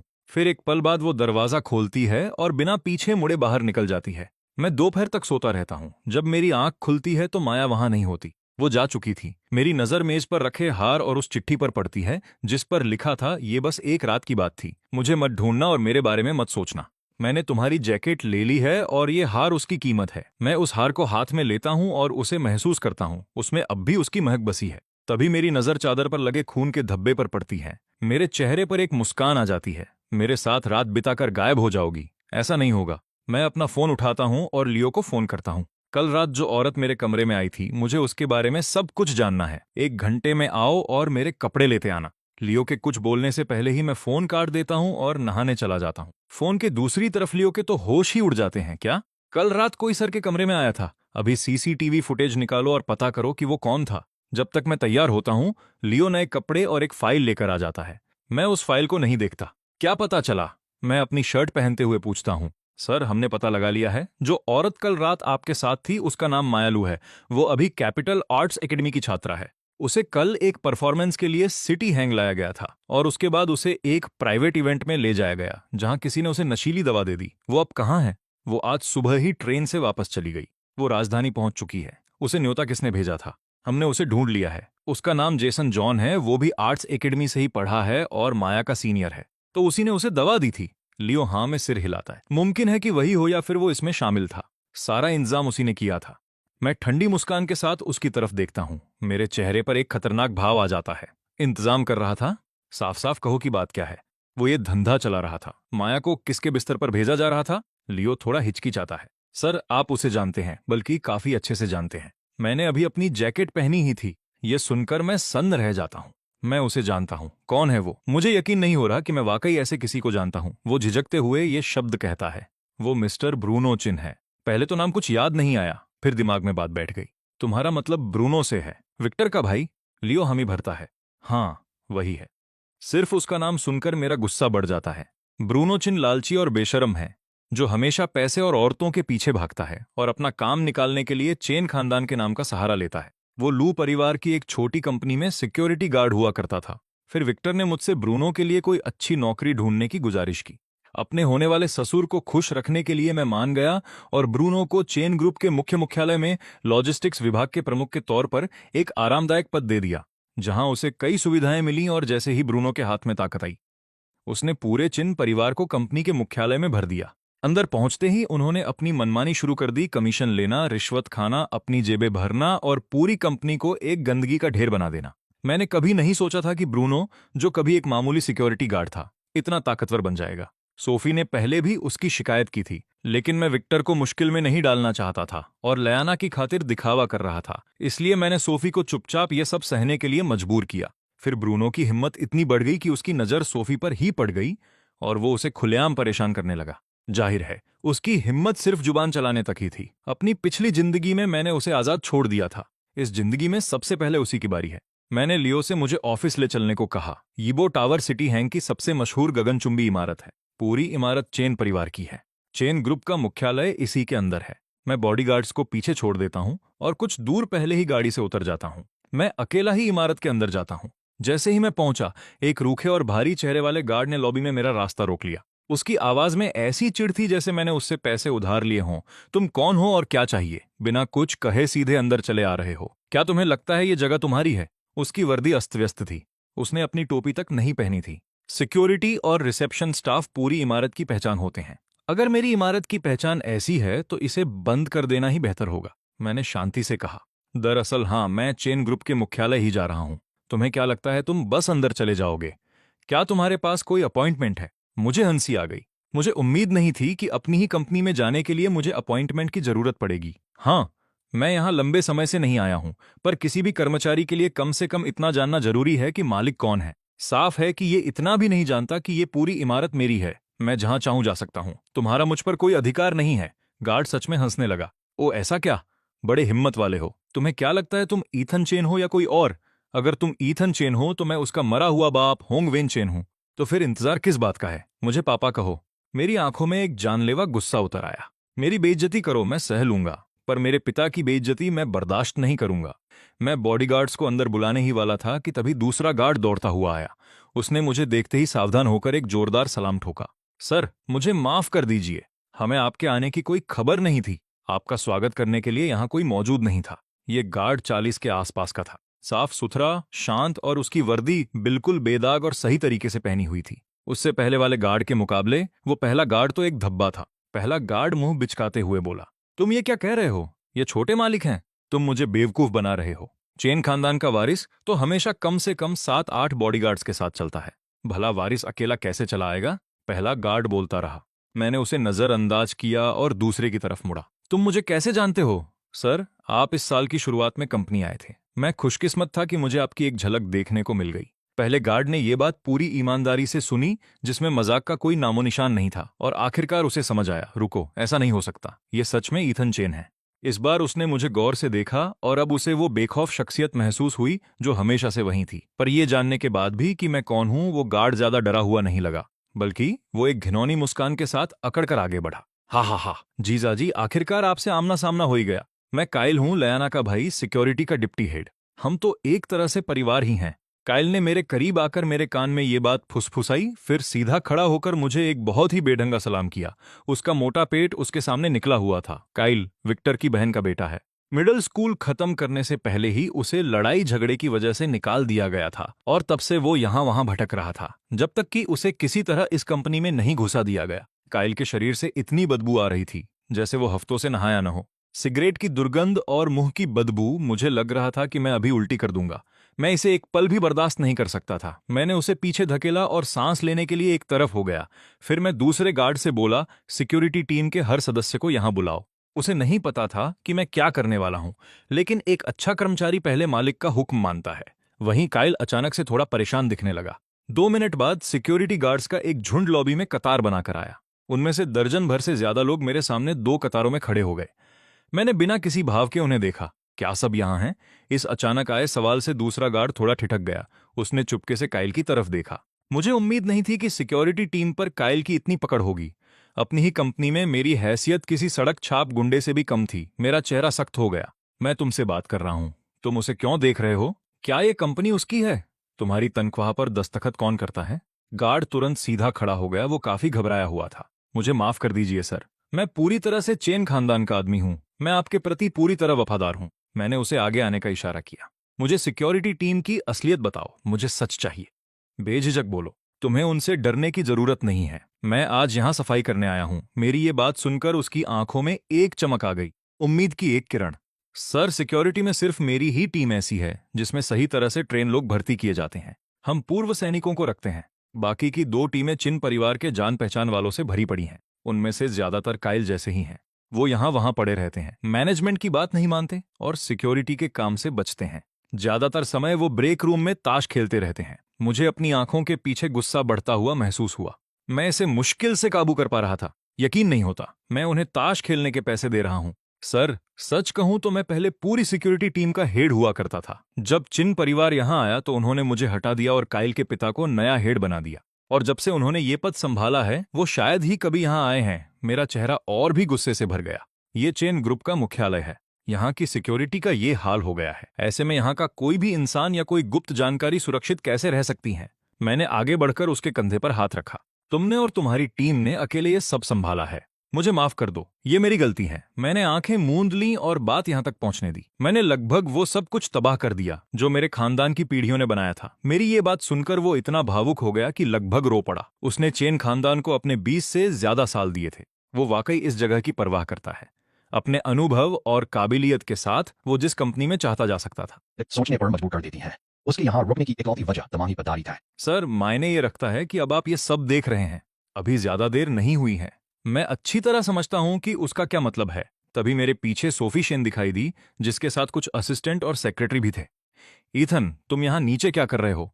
तुम्हें सीधे ऊपर आना चाहिए था। वो एक चमकते सितारे की तरह शालीनता के साथ चलते हुए मेरे पास आई। उसकी आंखों में अपनेपन और फिक्र की गर्माहट थी। आज सोफी ने एक फिटिंग वाला प्रोफेशनल सूट और काला ब्लेजर पहना हुआ था, जिसमें उसकी लंबी और खूबसूरत कदकाठी साफ झलक रही थी। उसे फिर से इस तरह देखकर मेरी आंखों में कुछ चुभने लगा। मेरी नजरें धुंधली हो गईं। क्या हुआ? क्या इन गार्ड्स ने तुम्हें परेशान किया? सोफी को लगा कि सिक्योरिटी स्टाफ ने मुझे शर्मिंदा किया है या मेरी बेइज्जती की है। वो अच्छी तरह जानती थी कि ये किस तरह के लोग हैं। अगर मैंने उसे पहले शांत रहने को ना कहा होता तो वो बहुत पहले ही इनसे निपट लेती। नहीं, ये बात नहीं है। सोफी की नजरों में मैं हमेशा वही छोटा लड़का रहा हूं जो कभी बड़ा नहीं होता। दीदी, मैंने कहा, मैं गलत था। मैं वो देख ही नहीं पाया जो मेरे बिल्कुल सामने था। मैंने तुम्हें बहुत तकलीफ दी है। सोफी ने उस गार्ड की तरफ देखा जिससे मैं बात कर रहा था। उसने उसे धीरे से हाँ में सिर हिलाकर इशारा किया। सोफी तुरंत समझ गई। ईथन, तुम मेरे सबसे करीबी हो। तुम जो भी करने का फैसला करोगे, मैं तुम्हारे साथ हूं। उसकी ये बातें सीधे मेरे दिल पर लगीं और मेरी आंखें भर आईं और वो वाकई दिल से कह रही थी। अपनी पिछली जिंदगी में मेरे सिर्फ एक फोन कॉल पर सोफी ने बिना किसी विरोध के कंपनी के अपने सारे अधिकार मुझे सौंप दिए थे। उसने सच में बिना किसी शर्त के मेरा साथ दिया था। और आखिर में जब मैं एक जिंदा लाश बनकर रह गया था, तब सोफी ही थी जिसने हर दिन मेरा ख्याल रखा। मैंने खुद से एक खामोश वादा किया। दीदी, पिछली जिंदगी में मैं तुम्हारे प्रति अपनी जिम्मेदारी निभाने में नाकाम रहा। मैं तुम्हारी रक्षा नहीं कर पाया। इस जिंदगी में मैं इनमें से एक भी परजीवी को आजाद नहीं घूमने दूंगा। लीगल टीम को यहां बुलाओ और फिर पुलिस को फोन करो। मैं चाहता हूं कि उनमें से हर एक पकड़ा जाए। उन्होंने जो एक एक पैसा चुराया है वो सब उन्हें लौटाना होगा। मैं बेहद गुस्से में चेयरमैन के ऑफिस में फाइलें खंगालने लगा जो सोफी ने मेरे लिए तैयार की थीं। मैं बार बार मेज पर अपना हाथ दे मार रहा था। सोफी खाली नहीं बैठी थी, भले ही वो उन्हें रोक नहीं पाई थी। उसने लोगों को हर उल्लंघन और हर भ्रष्टाचार का हिसाब रखने के लिए लगा रखा था। वो बस उस दिन का इंतजार कर रही थी जब मैं जागूंगा। अपनी पिछली जिंदगी में मैंने कभी इन रिपोर्टों को नहीं देखा था। इस जिंदगी में वो आखिरकार मेरे सामने हैं। इन्हें पढ़ते हुए मुझे समझ आया कि चिन परिवार ने किस हद तक गंध मचा रखी थी। और ब्रूनो तो सबसे बुरा है। वो पूरी कंपनी के लॉजिस्टिक्स का हेड है। खरीदारी का हर ऑर्डर उसी के पास से गुजरता है। हर सप्लायर को उसे तोहफे देने पड़ते हैं और ऊपर से अपना हिस्सा भी देना पड़ता है। दीदी, ये किस तरह के लोग हैं? मैंने ये सब कैसे होने दिया? मुझे तो खुद को थप्पड़ मारने का मन कर रहा है। आगे पढ़ते हुए मुझे खुद पर गुस्सा आ रहा था। ब्रूनो महिला कर्मचारियों को परेशान करता था, उन्हें गलत तरीके से छूता था और बार बार सोफी को अपना निशाना बनाता था। जब मुझे पता चला तो मैंने खुद ब्रूनो से बात की। ब्रूनो जरा भी नहीं डरा। वो सोफी को सिर्फ एक गोद ली हुई बेटी समझकर कमतर मानता था और फिर भी उसका पीछा करने की जुर्रत करता था। उसने तो उस वक्त एक ऐलान भी कर दिया था। कि अगर सोफी मान जाए तो वो घर जाकर अपनी पत्नी को तुरंत तलाक दे देगा और सोफी से शादी कर लेगा ताकि दोनों परिवार और भी मजबूती से जुड़ सकें। सोफी आगबबूला थी। वो इस बारे में मेरे पास आई थी, लेकिन तब मेरी आंखों पर लयाना का पर्दा पड़ा था। मैंने उसकी बात को पूरी तरह अनसुना कर दिया। जब ब्रूनो को पता चला कि उसका कुछ नहीं बिगड़ने वाला, तो वो और भी आगे बढ़ गया और सोफी के पीछे पड़ा रहा। अगर चेन खानदान के कुछ वफादार पुराने लोग उसकी सुरक्षा के लिए उसके साथ न होते, तो शायद ब्रूनो अपने मकसद में कामयाब हो जाता। सोफी धीरे से कहती है, ये ठीक है। मैं बिल्कुल ठीक हूं, है ना? वो सब अब पुरानी बातें हैं। ये बहुत अच्छी बात है कि तुम्हें अब सब साफ दिख रहा है। मैं नाराज नहीं हूं, जरा सा भी नहीं। सोफी उन बातों को दिल से नहीं लगाती। वो एक हल्की मुस्कुराहट के साथ उन्हें भुला देती है। वैसे क्या तुम वाकई उन सबको पुलिस के हवाले कर रहे हो? बिल्कुल। और ये सिर्फ पैसों की बात नहीं है। मैं उन्हें सलाखों के पीछे देखना चाहता हूं, हो सके तो पूरी जिंदगी के लिए। ऐसा हो ही नहीं सकता कि मैं उन्हें छोड़ दूं, खासकर ब्रूनो को। मैं ब्रूनो को उसके पैदा होने के दिन पर पछताने के लिए मजबूर कर दूंगा। बेहतरीन। मुझे बस यही सुनना था, बाकी सब मैं देख लूंगी। सोफी सारे सबूत लेती है और रिपोर्ट दर्ज कराने चली जाती है। सोफी को गए अभी कुछ ही पल हुए थे कि चेयरमैन के ऑफिस के दरवाजे पर दस्तक सुनाई दी। अंदर जॉयस आती है, चेन ग्रुप के कानूनी विभाग की प्रमुख, जो एक बेहद गंभीर और काम से काम रखने वाली महिला है। चेयरमैन, मैं जॉयस हूं, कानूनी विभाग की हेड। उसकी आवाज किसी मशीन की तरह ठंडी और बेजान है। उसका बर्ताव मेरे प्रति कुछ नफरत भरा और दूरी वाला है। मुझे अंदाजा नहीं कि मैंने उसका क्या बिगाड़ा है। मैं तो उसे ठीक से जानता तक नहीं। उसने मोटे फ्रेम का चश्मा पहना है और उसके कंधे तक छोटे कटे बाल हैं। उसके नक्श नाजुक हैं, हालांकि उसका चेहरा थोड़ा सूखा हुआ सा लगता है। वो सोफी के आगे कहीं नहीं ठहरती, लेकिन फिर भी उसका अपना एक अलग अंदाज है। मिस वॉन्ग, मुझे आपसे एक शेयर ट्रांसफर एग्रीमेंट तैयार करवाना है। जॉयस ये सुनकर थोड़ी हैरान रह जाती है। वो मन ही मन सोचती है कि सोफी ने तो कहा था कि ये बेवकूफ आखिर सुधर गया है, तो फिर ये अब शेयर किसके नाम कर रहा है? क्या ये चेन परिवार की गिरफ्तारियों की वजह से है? क्या वो डर गया है कि लियाना नाराज हो जाएगी और उसे मनाने के लिए ये सब कर रहा है? एक औरत की मुस्कुराहट के लिए अपनी पूरी दौलत लुटा रहा है। जॉयस को लगता है कि मैं सारे शेयर लियाना के नाम कर रहा हूं। चेयरमैन, आप लियाना को कितने शेयर ट्रांसफर कर रहे हैं? वो और सोफी गहरी सहेलियां हैं। वो सालों से सोफी को चेन परिवार का साथ छोड़ देने के लिए कह रही है। उसे अच्छी तरह पता है कि सोफी ने इस कंपनी को खड़ा रखने के लिए कितनी कुर्बानियां दी हैं। और फिर भी मैं सोफी की मेहनत की कमाई को सीधा लू परिवार की झोली में डाल रहा था, और ये बात जॉयस को बुरी तरह आगबबूला कर देती थी। मैं अपनी भौहें सिकोड़ता हूं। क्या? लियाना को शेयर ट्रांसफर? तुम ये क्या कह रही हो? तुम्हें क्या लगता है मैं उसे शेयर दूंगा? बिल्कुल नहीं। मैंने सगाई तोड़ दी है। मैं उसे कुछ क्यों दूंगा? क्या मैं तुम्हें ऐसा दिखता हूं जो उसे विदाई के तोहफे में अरबों रुपए दे दूंगा? जॉयस को अब थोड़ा चैन मिलता है। फिर मैं अपने घुटने पर हाथ मारता हूं। मुझे दोबारा जिंदगी मिली है और मैं सगाई के उन तोहफों के बारे में लगभग भूल ही गया था। सही कहा, तुमने मुझे याद दिला दिया। शेयर और जायदाद तो कभी ट्रांसफर नहीं हुए थे, लेकिन सगाई के तोहफे और कई कीमती चीजें और गहने पहले ही पहुंचा दिए गए थे। मिस वांग, जाने से पहले लू परिवार को एक औपचारिक नोटिस भेज दीजिए। मुझे वो सब कुछ वापस चाहिए। जॉयस मुझे ऐसे देखती है जैसे किसी अजनबी को देख रही हो। क्या ये वही आशिक बेवकूफ है जिसके बारे में उसने इतना सुना था? अगर लियाना नहीं, तो फिर ये शेयर किसके नाम हो रहे हैं? क्या तुम्हारी नजर में कोई और आ गई है? क्या सुधरने का मतलब ये है? क्या ये शेयर तुम्हारी जेब में बोझ बन रहे हैं? क्या तुम्हें इन्हें बस किसी को भी दे देना है? अगर ऐसा है तो मुझे दे दीजिए। मैं एक छोटी सी मुस्कान के साथ जॉयस के कान के पास झुकता हूं और वो 3 शब्द कहता हूं। जॉयस को ऐसा लगता है जैसे उस पर बिजली गिर गई हो। वो हैरान भी है और बेहद खुश भी, और इस बार वो बिना किसी झिझक के फौरन राजी हो जाती है। हो गया। बिल्कुल। मैं अभी शेयर ट्रांसफर एग्रीमेंट तैयार करती हूँ। मुझे बस कुछ मिनट दीजिए। जॉयस अपनी जगह से उछल पड़ती हैं और तेजी से कानूनी विभाग की तरफ भागती है। उसका सारा धीरज और संजीदगी खत्म हो चुकी है। इतनी जल्दी क्या है? मैं पीछे से आवाज देता हूं। क्या तुम्हें डर है कि मैं अपना इरादा बदल दूंगा? जॉयस रुक जाती है। उसे सच में डर है कि मैं कहीं अपना मन न बदल लूं। वो चाहती है कि इससे पहले मैं फिर से सोचूं, वो एग्रीमेंट पर दस्तखत करवा ले। क्या आपको पता है कि आप कितनी बड़ी रकम ट्रांसफर कर रहे हैं? हाँ, 25%। माफ कीजिए, कितना कहा आपने? 25%। जॉयस सन्न रह जाती है। 25% का मतलब पूरे लू परिवार की कुल संपत्ति के बराबर है। और जब मैंने पहले लियाना को शेयर देने का सोचा था तो वो सिर्फ 8% थे। जॉयस को लगता है कि मैं बस हवा में बातें कर रहा हूं, लेकिन जब वो मेरी आंखों में पूरा यकीन देखती है तो उसे समझ आ जाता है कि मैं जो कह रहा हूं वो सच है। वो पलट कर वापस चली जाती हैं। जब से चेयरमैन की कुर्सी मुझे मिली है, ये ऑफिस ज्यादातर खाली ही पड़ा रहा है।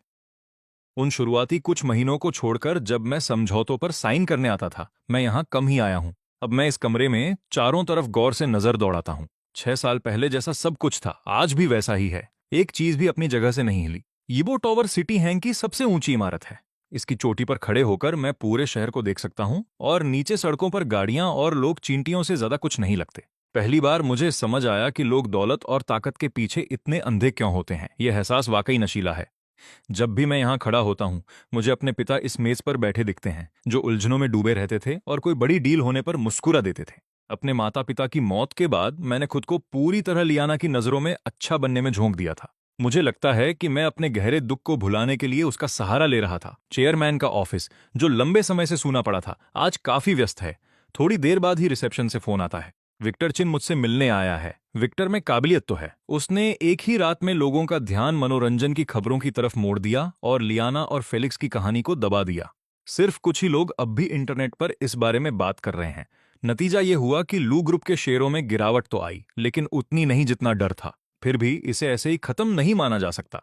इंटरनेट कभी कुछ नहीं भूलता। एक दिन कोई इसे फिर से कुरेदेगा और जब ये दोबारा सामने आएगा तो दुनिया का कोई भी सेलिब्रिटी इस आग को बुझा नहीं पाएगा।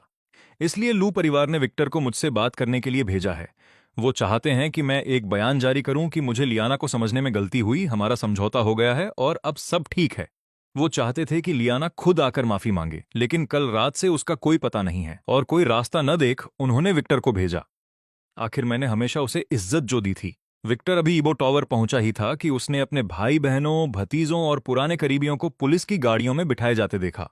उन सबको ले जाने के लिए पुलिस की कई बड़ी गाड़ियों की जरूरत पड़ी। विक्टर को अपनी आंखों पर यकीन नहीं होता। ये क्या हो रहा है? वो अपने बॉडीगार्ड्स के साथ उन्हें रोकने के लिए आगे बढ़ता है। ये सब क्या चल रहा है? आप सबको गिरफ्तार क्यों किया जा रहा है?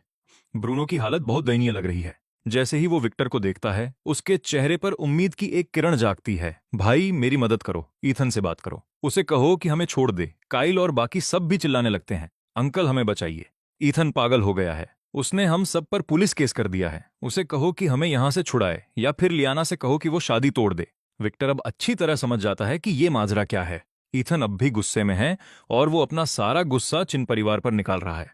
विक्टर अफसरों की तरफ मुड़ता है। रुकिए, जरा ठहरिए, मैं अभी ईथन से मिलने ऊपर जा रहा हूं, मुझे बस 1 मिनट का वक्त दीजिए। तुम सब ठीक हो जाओगे।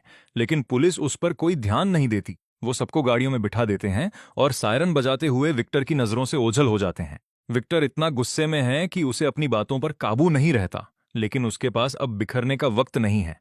वो बिना रुके इमारत के अंदर भागता है और उसे तुरंत गेट पर ही रोक दिया जाता है। मेरे इशारे के बाद ही विक्टर ऊपर आ पाता है और तब भी वो अकेला आता है। विक्टर एक ससुर के रुतबे और पूरे अधिकार के साथ ऑफिस में दाखिल होता है। ईथन, ये तुम्हारा तरीका सही नहीं है। वो लोग तुम्हारे बड़े हैं और परिवार के लोग हैं, भले ही उनसे कोई गलती हुई हो। तुम्हें मेरे पास आना चाहिए था, मैं इसे संभाल लेता। इसमें पुलिस को बीच में लाने की क्या जरूरत थी? क्या सोफी इसके पीछे है? मैं तुम्हें एक बात बता दूं, एक बार जब तुम लियाना से शादी कर लोगे तो वो लोग तुम्हारा भी परिवार बन जाएंगे। तुम्हारे होने वाले बच्चों के रगों में उनका भी खून होगा, लेकिन वो गोद ली हुई लड़की अलग है। वो एक बाहरी लड़की है, उसकी जड़ें अलग हैं, खानदान अलग है। उसका तो सरनेम भी तुम्हारा नहीं है। तुम उसका पक्ष कैसे ले सकते हो? लियाना को ये सब जानकर बिल्कुल अच्छा नहीं लगेगा। अभी पुलिस को फोन करो और उन्हें छुड़वाओ। मैं एक दावत का इंतजाम करूंगा। माफी मांगो और ये सब कड़वाहट यहीं खत्म करो। मैं एक ठंडी मुस्कान के साथ उसका ये तमाशा देखता हूं। विक्टर बोलता जाता है और आखिर में उसे महसूस होता है कि कुछ तो गड़बड़ है। वो पूरे समय से अकेला ही बोल रहा था। मैंने जवाब में एक लफ्ज भी नहीं कहा था। ईथन, क्या तुम कुछ कहोगे भी? ये एक छोटा सा मामला है, इसमें कानून को बीच में लाने की कोई जरूरत नहीं थी। छोटा सा मामला, मैं चिढ़कर कहता हूं। विक्टर को हमेशा से हकीकत को अपने हिसाब से मरोड़ने की आदत रही है, बिल्कुल मेरी पिछली जिंदगी की तरह। उसने हमेशा लियाना का इस्तेमाल मुझ पर दबाव बनाने के लिए किया, क्योंकि मैं लियाना को नाराज नहीं करना चाहता था। मैंने वो सब किया जो विक्टर ने कहा और उसी वजह से ये कंपनी आज इस मुकाम पर है। तुम्हारे परिवार ने मिलकर इस कंपनी के करोड़ों रुपए हड़प लिए। तुम इसे छोटा मामला कहते हो। ऑफिस में बदतमीजी और बेअदबी करना भी क्या छोटा मामला है? मेरे स्टाफ को परेशान करना और उन पर हाथ उठाना, ये सब सीसीटीवी कैमरे में रिकॉर्ड है। क्या ये भी छोटा मामला है? मैं जोर से मेज पर हाथ मारता हूं और खड़ा हो जाता हूं और विक्टर की आंखों में आंखें डालकर उसे घूरता हूं। लेकिन सच कहूं तो मेरे इस गुस्से की असली वजह ये सब नहीं है। असली बात यह है कि ब्रूनो ने सोफी को हाथ लगाया। इस जिंदगी में सोफी मेरे लिए सब कुछ है।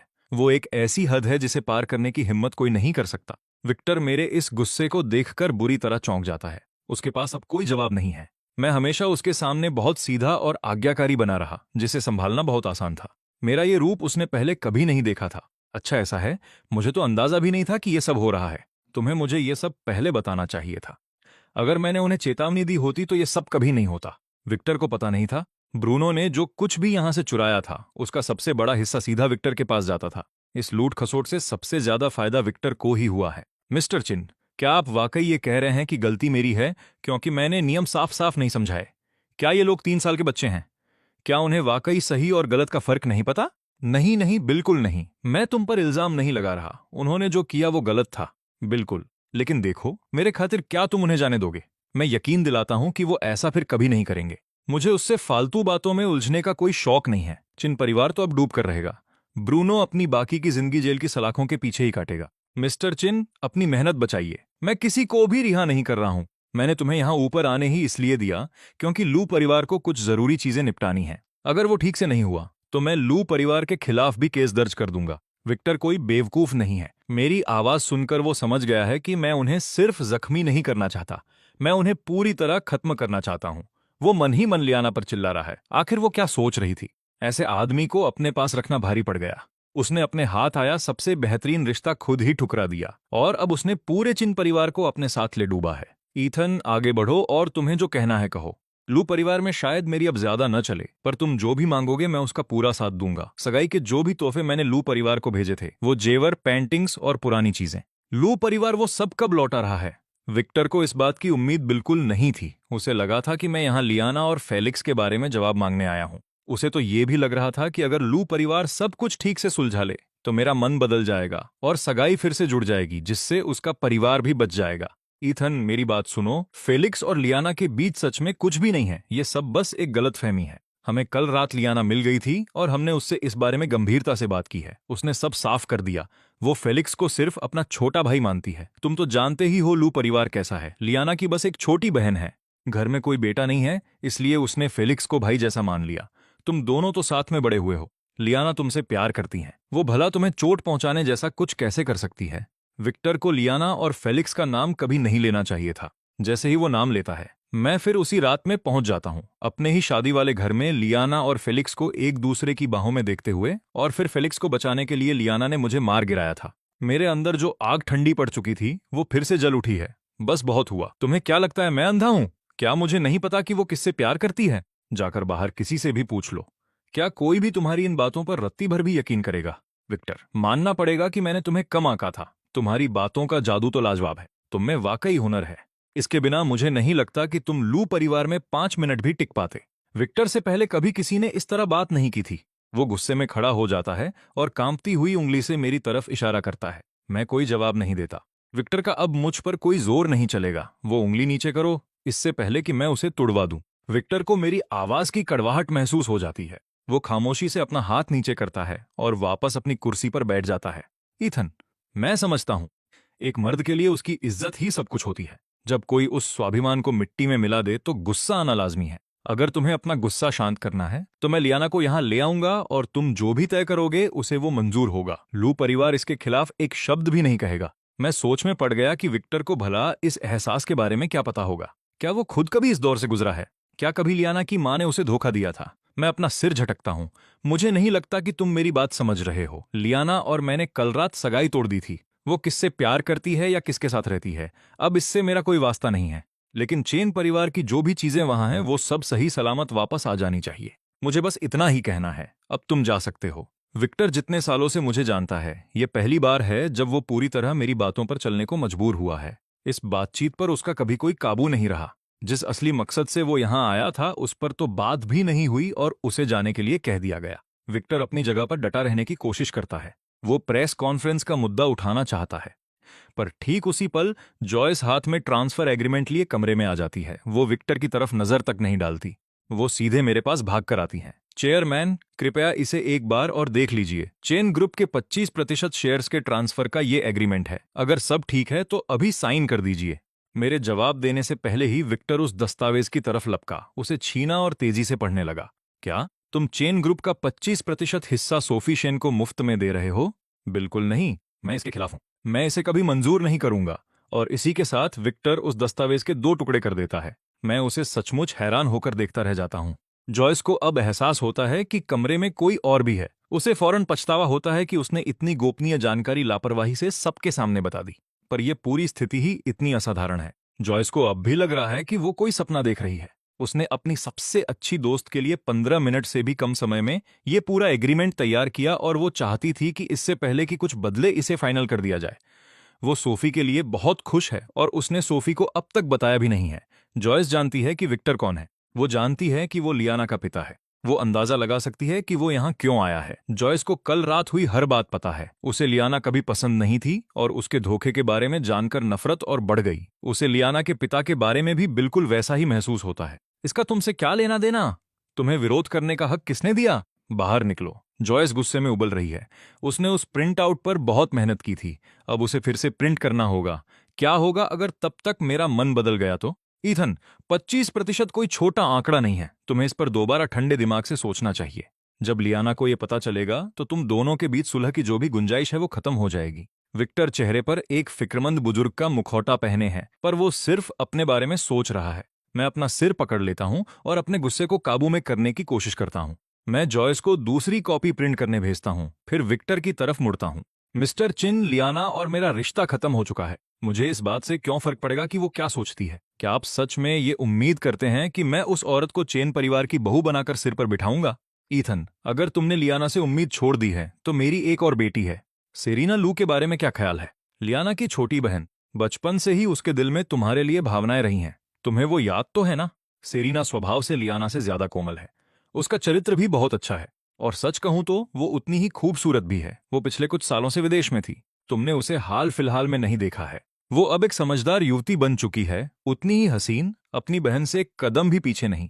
और मैं ये पक्के तौर पर जानता हूं कि उसने कभी किसी को डेट नहीं किया। उसने यूरोप के एक महिला स्कूल में पढ़ाई की है। वहां उसका मर्दों से कोई संपर्क नहीं था। वो बिल्कुल पाक साफ है। कैसा रहेगा अगर मैं उसे तुम्हें सौंप दूं? मैंने कभी नहीं सोचा था कि विक्टर ऐसी किसी बात के साथ सामने आएगा। सेरीना, बेशक मैं उसे जानता हूं।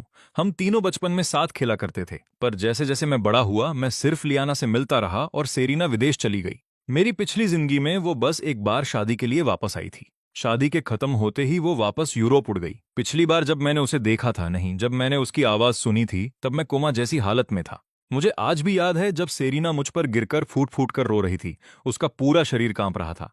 तब मुझे समझ आया कि सेरीना भी मुझसे प्यार करती थी। वो विदेश इसलिए चली गई क्योंकि वो रोज मुझे लियाना पर प्यार लुटाते हुए नहीं देख सकती थी।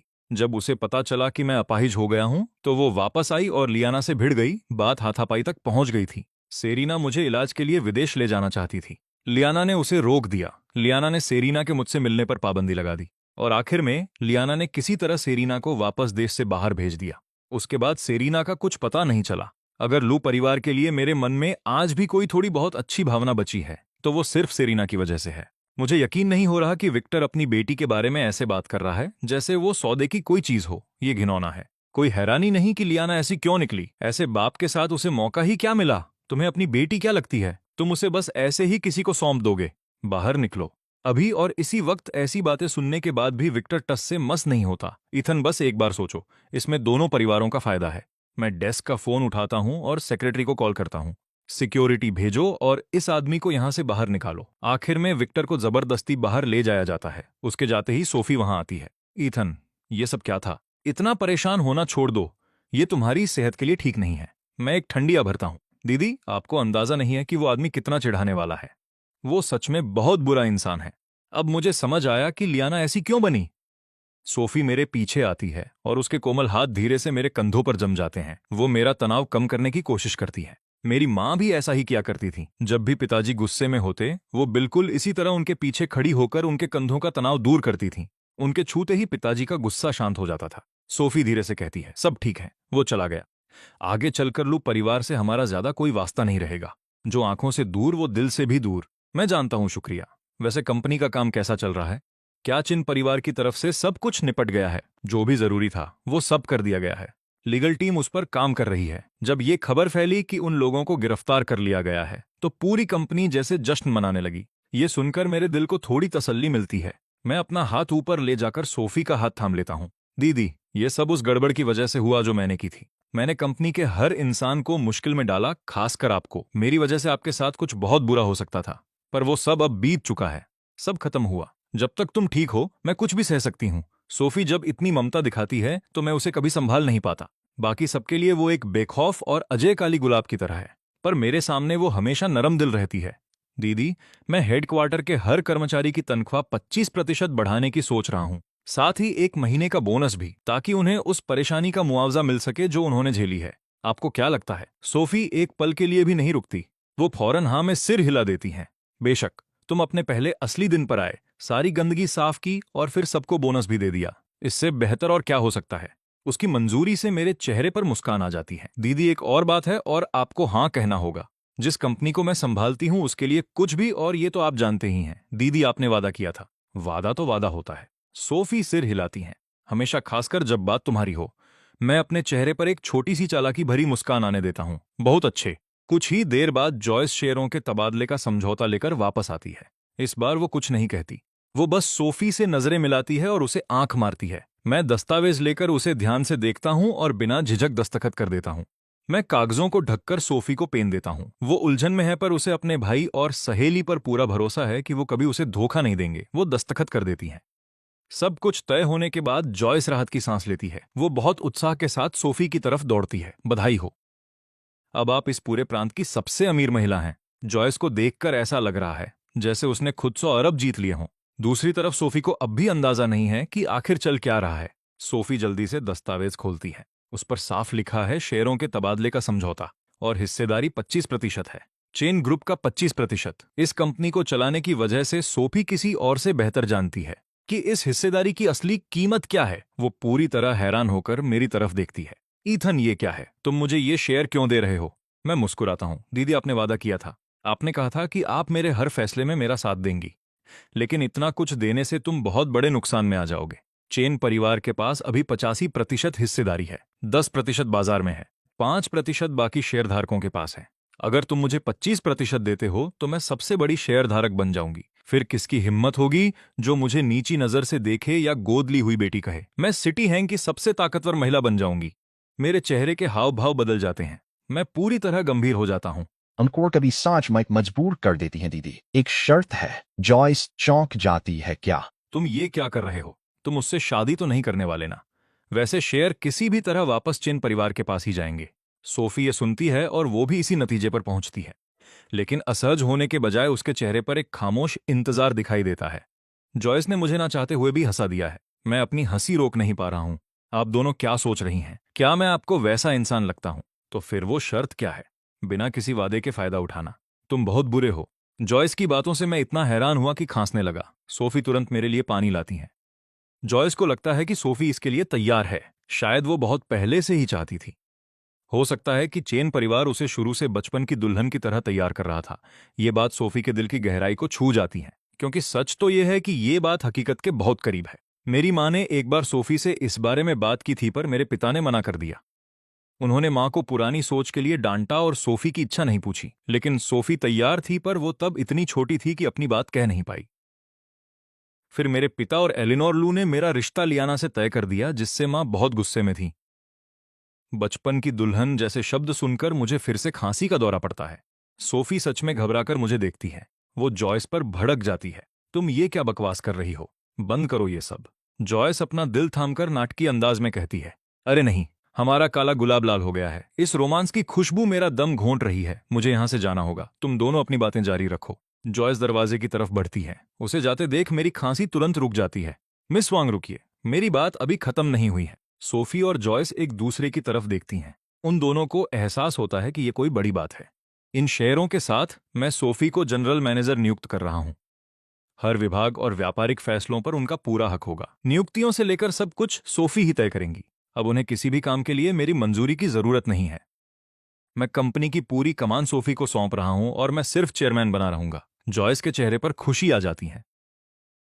आखिरकार ये तो बहुत पहले हो जाना चाहिए था। सोफी ही इस कंपनी को चला रही थी, पर उसका पद सिर्फ वाइस प्रेसिडेंट का था। इस वजह से उसके हाथ हमेशा बंधे रहते थे।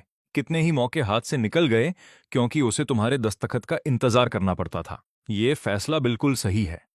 सोफी ने नहीं सोचा था कि मैं उसके रास्ते की रुकावटें हटाकर उसे असली ताकत दूंगा। उसकी आंखें भर आती हैं।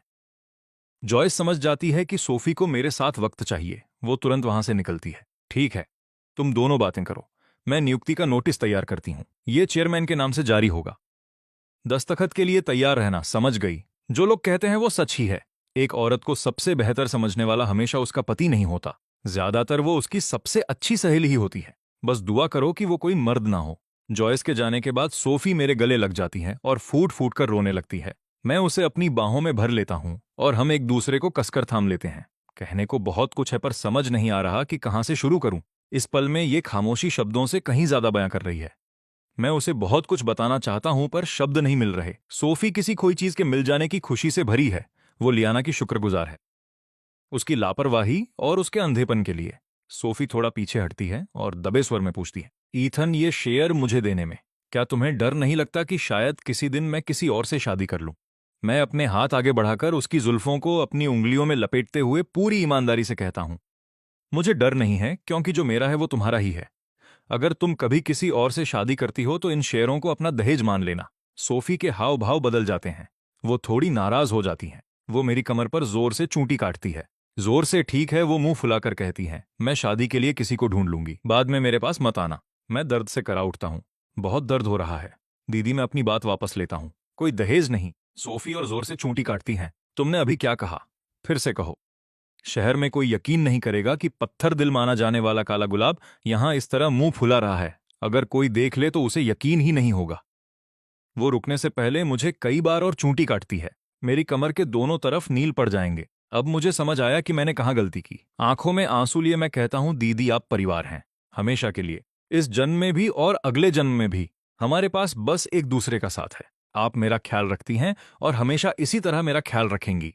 सोफी अपना चेहरा मेरे सीने में छुपा लेती हैं और जोर जोर से रोने लगती हैं। उसने इस पल का बहुत लंबे समय तक इंतजार किया है, इतना कि उसने उम्मीद छोड़ दी थी। सुबकते हुए वो कहती हैं, हाँ, साथ मिलकर हमेशा के लिए हम कभी अलग नहीं होंगे।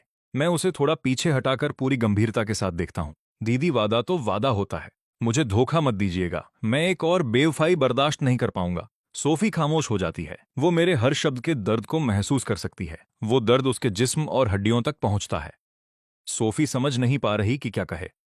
इस बीच लियाना को पता ही नहीं चला कि उसे नींद कब आ गई। वो रात भर रोती रही। जब वो मुझे फोन करने के लिए मोबाइल उठाती है तब फिलिक्स का फोन आता है।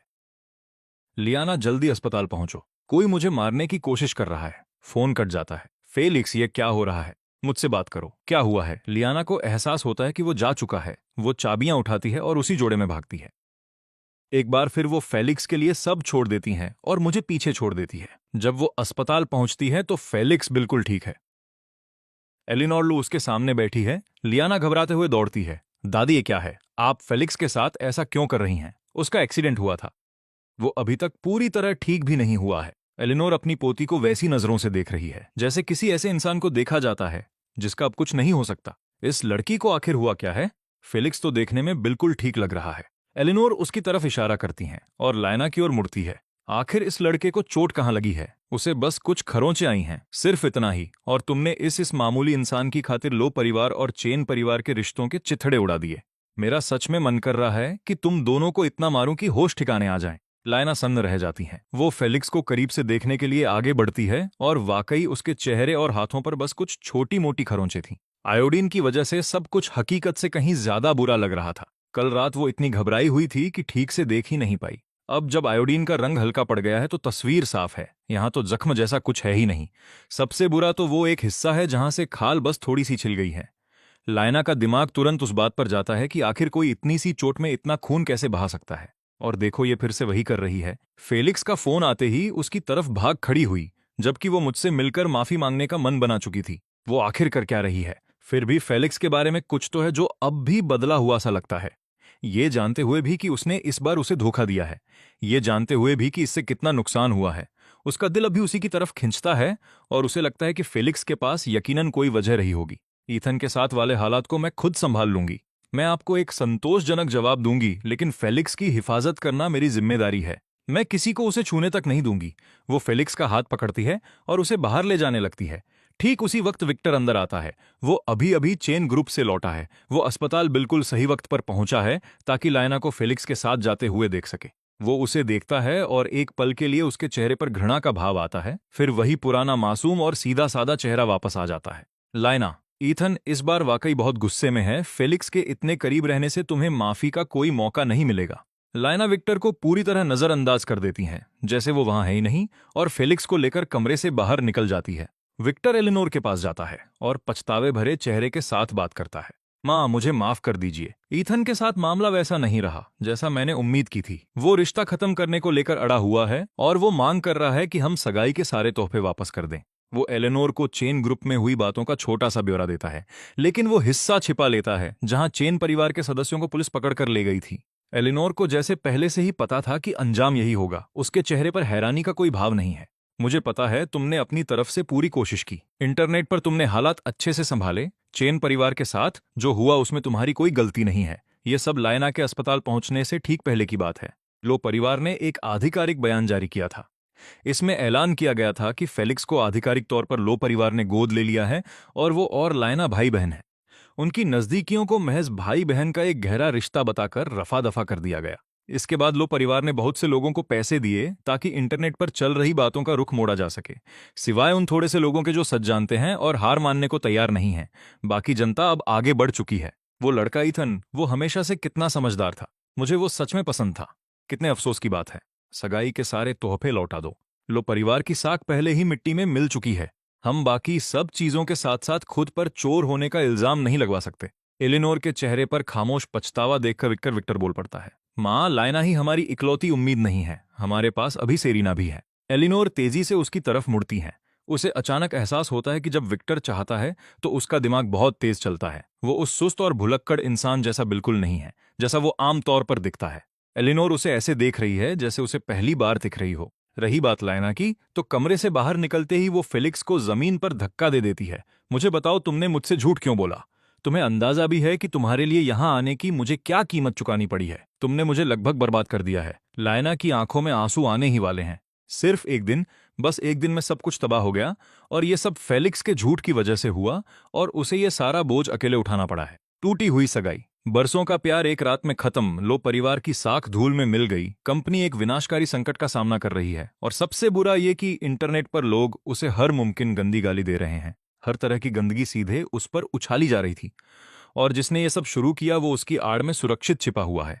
फेलिक्स भारी आवाज में कहता है, लायना जैसे उसके साथ बहुत बड़ा अन्याय हुआ हो। उसका गला भर आता है और शब्द उसका साथ छोड़ देते हैं। लायना उसे देखकर थोड़ी नरम पड़ जाती है। उसके लहजे की तलखी कम हो जाती है। रोना बंद करो। मैं तो अब तक रोई भी नहीं हूं। लायना का गुस्सा ठंडा होते देख फेलिक्स अपनी बात जारी रखता है।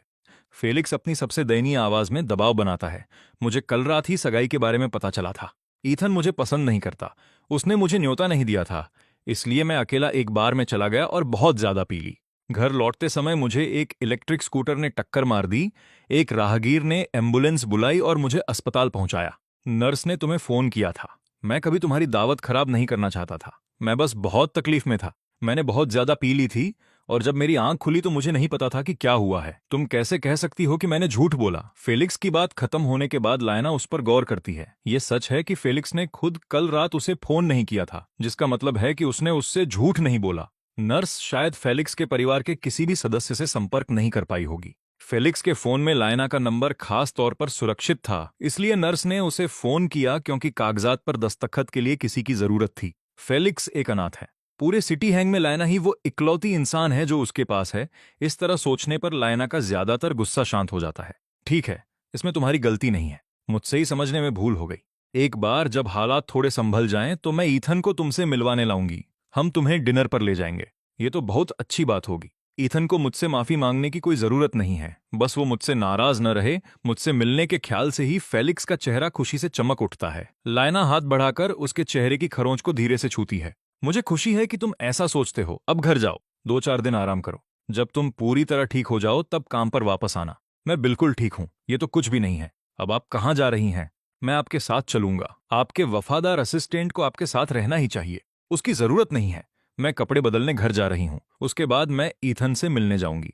मुझे उसे सब कुछ समझाना होगा। एक बार जब वो शांत हो जाएगा तो ये सब बीते कल की बात हो जाएगी। तब तो मुझे यकीनन साथ आना चाहिए। मैं खुद ईथन से मिलकर माफी मांगना चाहता हूँ। मैं उसे सब कुछ बता दूंगा और इस गलत फहमी को दूर करने में मदद करूंगा। मुझे सब कुछ पहले जैसा ठीक करने में मदद करने दीजिए। लायना इस बारे में सोचती है और उसे लगता है कि उसकी बात में दम है। फेलिक्स को साथ ले जाना और उससे सीधे सफाई दिलवाना उसकी अपनी बातों से कहीं ज्यादा असरदार होगा। वो हाँ में सिर हिलाती हैं। ठीक है, पहले मेरे साथ घर चलो, लेकिन तुम गाड़ी में ही इंतजार करना। मुझे ऊपर जाकर कपड़े बदलने हैं। फेलिक्स इस बात से सहमत नहीं होता। कल मेरे कपड़े खराब हो गए थे। मैंने आपके घर पर एक जोड़ी कपड़े छोड़ रखे थे ना, मुझे भी ऊपर आकर कपड़े बदलने दीजिए। ईथन के सामने इस हालत में जाना उसकी तौहीन होगी। लायना हिचकिचाती है। वो उन तस्वीरों के बारे में सोचती है। वो सारी मुसीबत इसलिए शुरू हुई थी क्योंकि फेलिक्स उसके कमरे में था। फेलिक्स उसकी दुविधा भांप लेता है और सफाई देता है। हम भाई बहन हैं। अगर हम दूसरों की सोच की वजह से एक दूसरे से कतराने लगे तो क्या इससे हम गुनहगार नहीं लगेंगे? हमें बस सहज रहना चाहिए। इसी तरह हम इस शक को खत्म कर सकते हैं। लायना को तर्क तो सही लगता है, लेकिन उसे अब भी घबराहट महसूस हो रही है। फेलिक्स उसे एतराज करने का मौका ही नहीं देता। वो उसका हाथ पकड़ता है और आगे बढ़ जाता है। आधे घंटे बाद वो दोनों लायना के उस बड़े से अपार्टमेंट में पहुंचते हैं जो उसके खानदानी घर से अलग है। एक और घंटा गुजर जाता है। दोनों कपड़े बदल चुके हैं। वो एक साथ लायना के अपार्टमेंट से बाहर निकलते हैं। ठीक उसी वक्त लायना और फेलिक्स की तस्वीरों का एक नया सेट इंटरनेट पर तहलका मचा देता है। इंटरनेट की हर जगह मौजूद नजरों ने सब कुछ कैद कर लिया है। पहले उन दोनों की अस्पताल वाली तस्वीरें जहां वो एक दूसरे को बाहों में भरे हुए हैं। लायना फेलिक्स के जख्मों को छूते हुए उसे बड़ी कोमलता से निहार रही है। कुछ खास कोणों से देखने पर ऐसा लग रहा है जैसे वो एक दूसरे को चूम रहे हों। फिर फेलिक्स लायना का हाथ थामे अस्पताल की गलियारे में ऐसे चल रहा है जैसे बाकी दुनिया का कोई वजूद ही ना हो। और आखिर में लायना का फेलिक्स को अपने निजी अपार्टमेंट ले जाना और फिर उसके बाद साथ में बाहर निकलना। दोनों ने नए कपड़े पहन रखे हैं और इंटरनेट पर एक बार फिर से हंगामा मच जाता है। इस नए गुस्से की लहर से भड़के लोग भारी तादाद में लियू ग्रुप के शेयर बेचना शुरू कर देते हैं। शेयरों की कीमत तेजी से पाताल में गिर जाती है। इनमें से कोई भी खबर लायना या फेलिक्स तक नहीं पहुंचती। फेलिक्स ने अपना फोन नहीं देखा है। लायना गाड़ी चला रही है, इसलिए वो अपना फोन नहीं देख सकती। मजे की बात यह है कि फेलिक्स किसी मालिक की तरह बर्ताव कर रहा है और लायना उसकी सेक्रेटरी की तरह लग रही है। वो चेन ग्रुप की इमारत में पहुंचते हैं। इस बार लायना को रोकने की हिम्मत किसी में नहीं है। वो यहां इतनी बार आ चुकी है कि वो लगभग यहां का एक हिस्सा बन चुकी है। वो लोग परिवार और चेन परिवार के बीच तालमेल का सारा काम संभालती थी। आखिरकार जब समझौतों की बात आती थी तो लायना ही वो थी जो अपने पक्ष में ज्यादा फायदा निकाल पाती थी। मेरे चेयरमैन का ऑफिस तो कई बार जैसे उसका अपना ही बन चुका था। वो काफी वक्त से चेन परिवार की संपत्तियों को कब्जे में लेने की तैयारी कर रही थी। लायना बिना किसी रुकावट के अंदर चली जाती है, लेकिन कर्मचारी उसे सिर्फ नफरत भरी नजरों से देखते हैं। खास तौर पर इसलिए क्योंकि उसने फेलिक्स को अपने साथ लाने की जुर्रत की थी। उनके निजी ग्रुप चैट्स में कमेंट्स बहुत कड़वे हैं। इस औरत की ढिठाई तो देखो, अपने आशिक को सीधे हमारी बिल्डिंग में ले आई। क्या इसे डर नहीं लगता कि ईथन का आपा पूरी तरह खो सकता है? सोफी की सेक्रेटरी लियू चिंग दरवाजा रोक लेती हैं। आप अंदर नहीं जा सकती। चेयरमैन और जनरल मैनेजर मीटिंग में है। फेलिक्स आगे बढ़ता है। तुम्हें पता भी है ये कौन है? तुम सच में चेयरमैन की मंगेतर को रोकने वाली हो? तुम्हारी हिम्मत कैसे हुई? वो लू चिंग को एक तरफ धक्का देता है और लायना के लिए रास्ता साफ करता है। ये ऑफिस सिर्फ लायना के लिए ही जाना पहचाना नहीं है। फेलिक्स भी इसे उतनी ही अच्छी तरह जानता है। वो दोनों यहाँ कई बार आ चुके हैं, लेकिन ये पहली बार है जब उनमें से कोई मेरा सामना करने यहाँ आया है।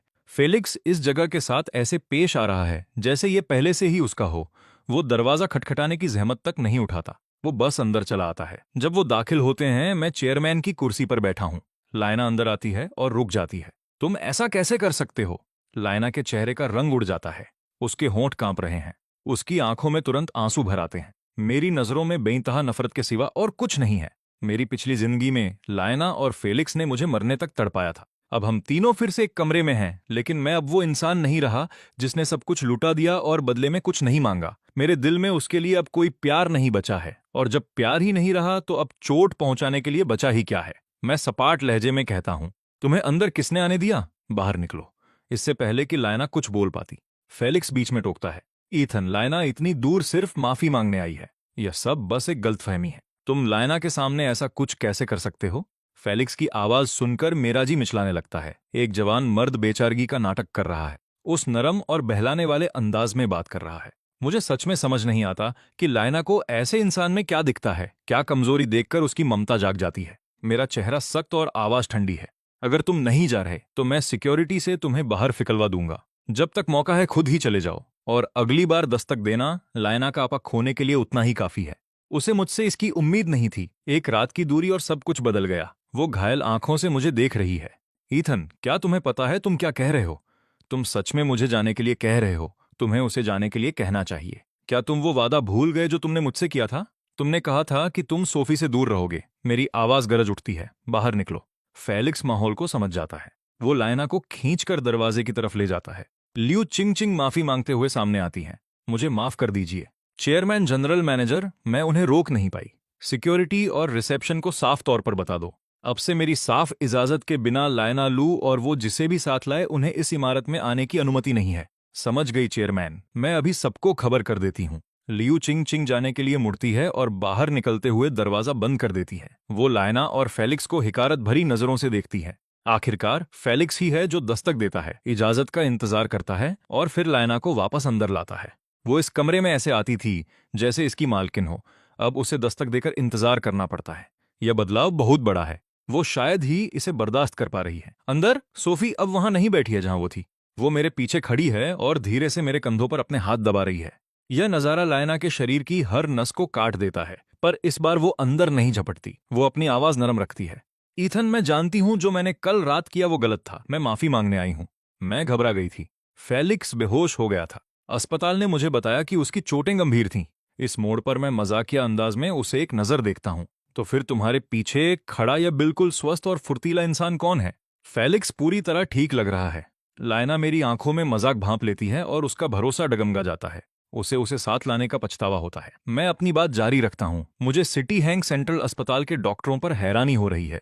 अगर उसे कुछ नहीं हुआ था तो उन्होंने तुम्हें फोन करके क्यों कहा कि वो गंभीर रूप से घायल है? और एक और बात, अगर फेलिक्स बेहोश था तो अस्पताल को तुम्हारा पर्सनल नंबर कैसे मिला? लायना के पास कोई जवाब नहीं है। वो पहले इतनी घबराई हुई थी कि उसने इस बारे में सोचा ही नहीं। अब जब मेरे सवाल उसके सामने हैं तो उसे कुछ समझ आता है और वो फेलिक्स की तरफ मुड़ती है। फेलिक्स, तुम साफ तौर पर गंभीर रूप से घायल नहीं हो। तो उन्होंने मुझे यह क्यों कहा कि तुम्हारी चोटें बहुत गहरी हैं? और अगर तुम बेहोश थे तो अस्पताल के पास मेरा निजी नंबर कैसे आया? फेलिक्स की नजरें घूमने लगती हैं। वो बोलने से पहले काफी देर तक लड़खड़ाता है। मैं सच में बेहोश हो गया था। शायद अस्पताल लाने के बाद बेहोशी की हालत में मैं तुम्हारा नाम दोहरा रहा था। मुझे तुम्हारा नंबर याद रहा होगा। मैंने डॉक्टरों को वो नंबर सुनाया और उन्होंने तुम्हें फोन कर दिया। फेलिक्स ऐसी सफाई से बात बनाने के लिए खुद से काफी प्रभावित है। मैं लायना को देख रहा हूं। यह बेवकूफ औरत सच में उस पर यकीन करने लगी है। वो तो इस बात से भी भावुक हो गई कि फेलिक्स बेहोशी में भी उसके बारे में सोच रहा था। इतना कमजोर बहाना और लायना ने इसे सच मान लिया। सोफी ने फेलिक्स को देखते ही उसकी असलियत पहचान ली थी। अगर वो कोई औरत होता तो मर्द उसकी खातिर एक दूसरे से लड़ रहे होते। सोफी बोलती है, ऐसा लगता है जैसे लायना सच में तुम्हारे लिए बहुत मायने रखती है। फेलिक्स ईमानदारी से सिर हिलाता है। हाँ, वो रखती है। इस दुनिया में वो मेरा इकलौता परिवार है। हालांकि मुझे सच में विश्वास नहीं है कि तुम्हें उसका नंबर जुबानी याद है। क्या तुम अभी यह साबित करना चाहोगे? मुझे भी देखने दो कि यह रिश्ता कितना गहरा है। लायना के पास सोफी के लिए पहले से ही सब्र कम है। सोफी को फेलिक्स की फिक्र पर शक करते देख वो बीच में कूद पड़ती है। सुनाओ, उसे दिखाओ कि असली लगाव कैसा होता है। फेलिक्स को ठंडा पसीना आने लगता है। अब उसे वाकई समझ आता है कि एक झूठ को टिकाए रखने के लिए 100 और झूठ क्यों बोलने पड़ते हैं। वो गहराई से सोचने का नाटक करता है, पर एक भी अंक नहीं बता पाता। माथे पर पसीना आ जाता है। सोफी अपना सिर झुकाती है। ओ, क्या तुम फिर से भूल गए? लायना को सोफी का वो चेहरा बर्दाश्त नहीं हो रहा, जिसमें मजाक और नफरत का सही मिला जुला रूप है। चिढ़ के मारे उसकी भवें तन जाती हैं। इतनी जल्दी क्या है? फेलिक्स को कल कार ने टक्कर मारी थी। शायद उसका दिमाग अभी भी ठिकाने पर नहीं है। बस उसे थोड़ा वक्त दो। लायना को फेलिक्स का इतनी शिद्दत से बचाव करते देख मेरे सीने में तेज दर्द होता है। यहां तक कि एक पल के लिए सांस लेना भी मुश्किल हो जाता है। पर मैं सगाई पहले ही तोड़ चुका हूं। आज मैं लायना को सब कुछ साफ साफ बता दूंगा। अब से हम दोस्त नहीं हैं। हमारे बीच अब कुछ नहीं है। हम विरोधी पक्षों पर हैं। अगर वो फेलिक्स की रक्षा करेगी तो मैं सोफी की रक्षा करूंगा। मैं लायना और फेलिक्स को साफ हिकारत से देखता हूं और मजाकिया लहजे में कहता हूं, मुझे मदद करने दो। यह एक से शुरू होता है। हाँ, सही कहा, एक। फेलिक्स ऐसे कहता है जैसे उसे कुछ याद आ रहा हो, पर एक के बाद उसके पास कुछ नहीं है। अब लायना भी समझ जाती है। फेलिक्स को कभी उसका नंबर याद नहीं था, पर वो सोफी के सामने अपनी बेइज्जती नहीं होने देगी। वो उसका बचाव करती है। यह हादसे का असर है। वो अभी पूरी तरह ठीक नहीं हुआ है। और वैसे भी आजकल के जमाने में फोन नंबर याद रखता ही कौन है? मुझे तो अपना खुद का भी याद नहीं रहता। मैं धीरे से मुस्कुराता हूं। ऐसा है क्या? मुझे ताज्जुब है कि मुझे सब इतना साफ याद क्यों है। मैं बिना रुके लायना का नंबर सुनाता हूं, फिर उसका पहचान पत्र नंबर, और बात यहीं खत्म नहीं होती। मुझे उसकी जिंदगी की हर जरूरी तारीख याद है। उसका जन्मदिन, उसका चक्र, हर अकाउंट का पासवर्ड, बैंक की हर जानकारी। जब भी लायना कुछ भूलती थी उसे 2 बार सोचना नहीं पड़ता था। वो बस मुझे फोन करती थी और मेरे पास हमेशा जवाब होता था। तुरंत ही लायना मुझे पूरे संयम में देखती है और उसे एहसास होता है कि उसे कभी पता ही नहीं चला कि मुझे उसके बारे में कितना कुछ याद था। अगर दूसरे यहां ना होते तो लायना अभी दौड़कर मुझे चूम लेती। वो भावुक हो गई है। उसे पता था कि तुम अब भी उससे प्यार करते हो। तुम्हें सब कुछ याद है। उसकी हर एक चीज। हालांकि सोफी मन ही मन आग बूला है। यह साफ दिख जाता है कि कोई किसी की सच में परवाह करता है या नहीं। कुछ चीजें इतनी गहराई से उकेरी जाती हैं कि वे कभी नहीं मिटती। ये शब्द दोनों तरफ वार करते हैं। वे लायना और फेलिक्स की पोल खोलते हैं और सोफी की उन भावनाओं को जाहिर करते हैं जो सतह के ठीक नीचे दबी हैं। मुझे अच्छी तरह पता है मैंने क्या किया है। मैंने अपने लिए ही गड्ढा खोद लिया है। लायना फटने ही वाली है। वो मुझे और सोफी को ऐसे इशारों में बात करते हुए देखती है जैसे कमरे में कोई और हो ही नहीं, और उसका सब्र टूट जाता है। अब कोई धीरज नहीं बचा। वो तेजी से सोफी के पास जाती है, उसका हाथ पकड़ती है और झटके से खींचती है। तुम बदतमीज गोद ली हुई लड़की, तुम्हारी मेरे मंगेतर को बहलाने की हिम्मत कैसे हुई? बाहर निकलो। थप्पड़ इतनी तेजी से पड़ता है कि किसी को पता भी नहीं चलता। लायना के सोफी पर चिल्लाने के बाद मैं उठ खड़ा होता हूं और मेरा हाथ लायना के चेहरे पर पड़ता है। उसने कभी नहीं सोचा था कि मैं उसे मारूंगा। सोफी और फेलिक्स दोनों सुन्न रह जाते हैं। उन दोनों में से किसी को समझ नहीं आ रहा कि मैं इतना कैसे बदल गया हूं। क्या सच में सिर्फ शादी से जाने की वजह से ऐसा हुआ? उन्हें नहीं पता कि इस थप्पड़ में 2 जन्मों की नफरत का बोझ है। जब भी मैं अपनी पिछली जिंदगी के बारे में सोचता हूँ, लायना की क्रूरता, उसका धोखा, जिस तरह उसने मेरे निस्वार्थ प्यार को कुचल दिया, अगर इसका कोई भी औचित्य होता तो मैं चाहता कि वो दोनों इस दुनिया से चले जाएं। पर इसके नतीजे बहुत गंभीर होंगे। लू परिवार मेरे पीछे पड़ जाएगा, कानून पीछे आएगा। मैं उनके लिए अपनी कुर्बानी नहीं दूंगा। लायना अपने गाल पर हाथ रखे सुन्न खड़ी है। पूरी जिंदगी में किसी ने उसे कभी नहीं मारा था, यहां तक कि मेरे उस रूप ने भी नहीं जिसने उसे वो सब दिया जो उसने मांगा। आंसुओं से उसकी नजरों के सामने तुरंत अंधेरा छा जाता है। दर्द की वजह से नहीं, बल्कि यकीन न कर पाने की वजह से। वो उस आदमी को घूरती है जिसने कभी उसे खुश करने के लिए कुछ भी सहा था। मेरी आंखों में उसके लिए कुछ नहीं है सिवाय एक ठंडी और जमी हुई नफरत के। फेलिक्स घबराकर बीच में आ जाता है। तुम उसे कैसे मार सकते हो? वो यहां माफी मांगने आई थी। तुमने हद पार कर दी है। मैं एक ठंडी हंसी हंसता हूं। मेरी नजर धीरे धीरे फेलिक्स पर जाती है। हद पार? मैंने जो किया वो तो बहुत कम था। और तुम्हें क्या लगता है तुम कितने पाक साफ हो? उस शादी के घर में उसे कौन पकड़ रहा था? उसकी विदाई, उसे अस्पताल पहुंचाने के लिए झूठ किसने बोला? मुझे बताओ कि तुम्हारा कोई और मकसद नहीं था। मुझे ये बताओ। फेलिक्स के पास कहने को कुछ नहीं है। उसका चेहरा लाल पड़ता है, फिर सफेद। उसकी आंखें हर तरफ भागती हैं, पर मेरी तरफ नहीं। लायना को थोड़ा देर से समझ आता है। फेलिक्स ने जो कुछ भी कहा वो अधूरा था। वो उसका हाथ पकड़ती है। मुझे सच बताओ, क्या तुमने अस्पताल से फोन करवाया था? क्या तुम्हें पहले से पता था? क्या तुम सच में गंभीर रूप से घायल नहीं थे? क्या तुम मुझसे इस पूरे समय झूठ बोल रहे थे? फेलिक्स उसकी पकड़ से तिलमिला उठता है। वो झटके से उसका हाथ हटा देता है। नहीं, मैंने तुमसे झूठ नहीं बोला। तुम बस बहुत भोली थी। बेवकूफ बनाना बहुत आसान था। वे शब्द किसी तलवार की तरह चुभते हैं। लायना अंदर से बिल्कुल ठंडी पड़ जाती है। उसने उसे अपने खून की तरह माना, अपनी पूरी ताकत से उसकी रक्षा की, और आखिर में उसने उसका इस्तेमाल किया। सोफी मेरे पास आती है और धीरे से मेरा हाथ थाम लेती है, जैसे मुझे शांत होने का इशारा कर रही हो। मैं अपना हाथ मोड़कर उसका हाथ पकड़ता हूं और अपनी हथेली में उसकी गर्माहट महसूस करता हूं। मेरे हाव भाव थोड़े नरम पड़ जाते हैं, पर जैसे ही मैं वापस लायना और फेलिक्स की तरफ देखता हूं, वे फिर से ठंडे हो जाते हैं। लायना, मैं तुम्हें आखिरी बार बता रहा हूं, हमारी सगाई टूट चुकी है। अब से हमारा एक दूसरे से कोई नाता नहीं है। लू परिवार ने मेरा जो भी छीना है, मैं वो सब वापस लूंगा, पाई पाई वसूल करूंगा। फेलिक्स, तुमने लियाना का भरोसा तोड़कर मेरी सगाई बर्बाद की थी। मेरा सब कुछ छीनने का हिसाब मैं वक्त आने पर लूंगा। तभी दफ्तर का दरवाजा खुलता है। जॉयस हाथ में एक दस्तावेज लिए अंदर आती है। उसके पीछे 2 पुलिस अफसर हैं। चेयरमैन, लू परिवार पूरी तरह खत्म हो चुका है। शेयर गिर चुके हैं और वे कंगाल हैं। सदमे की वजह से एलिनोर लू को दिल का दौरा पड़ा। वो नहीं रही। विक्टर चिन को भ्रष्टाचार और रिश्वत के शक में पुलिस ने गिरफ्तार कर लिया है। ब्रूनो चिन और बाकी लोगों पर औपचारिक रूप से केस दर्ज हो गया है। शायद अब वे अपनी पूरी उम्र जेल की सलाखों के पीछे ही काटेंगे। ये सुनकर लियाना के पैर लड़खड़ा जाते हैं। वो खुद को संभालती है। दादी नहीं रही, पिता गिरफ्तार हो गए, लू परिवार खत्म हो गया। पल भर में उसने अपना सब कुछ खो दिया। फेलिक्स भी घबरा गया। वो सिर्फ पैसों के लिए लियाना के साथ जुड़ा था।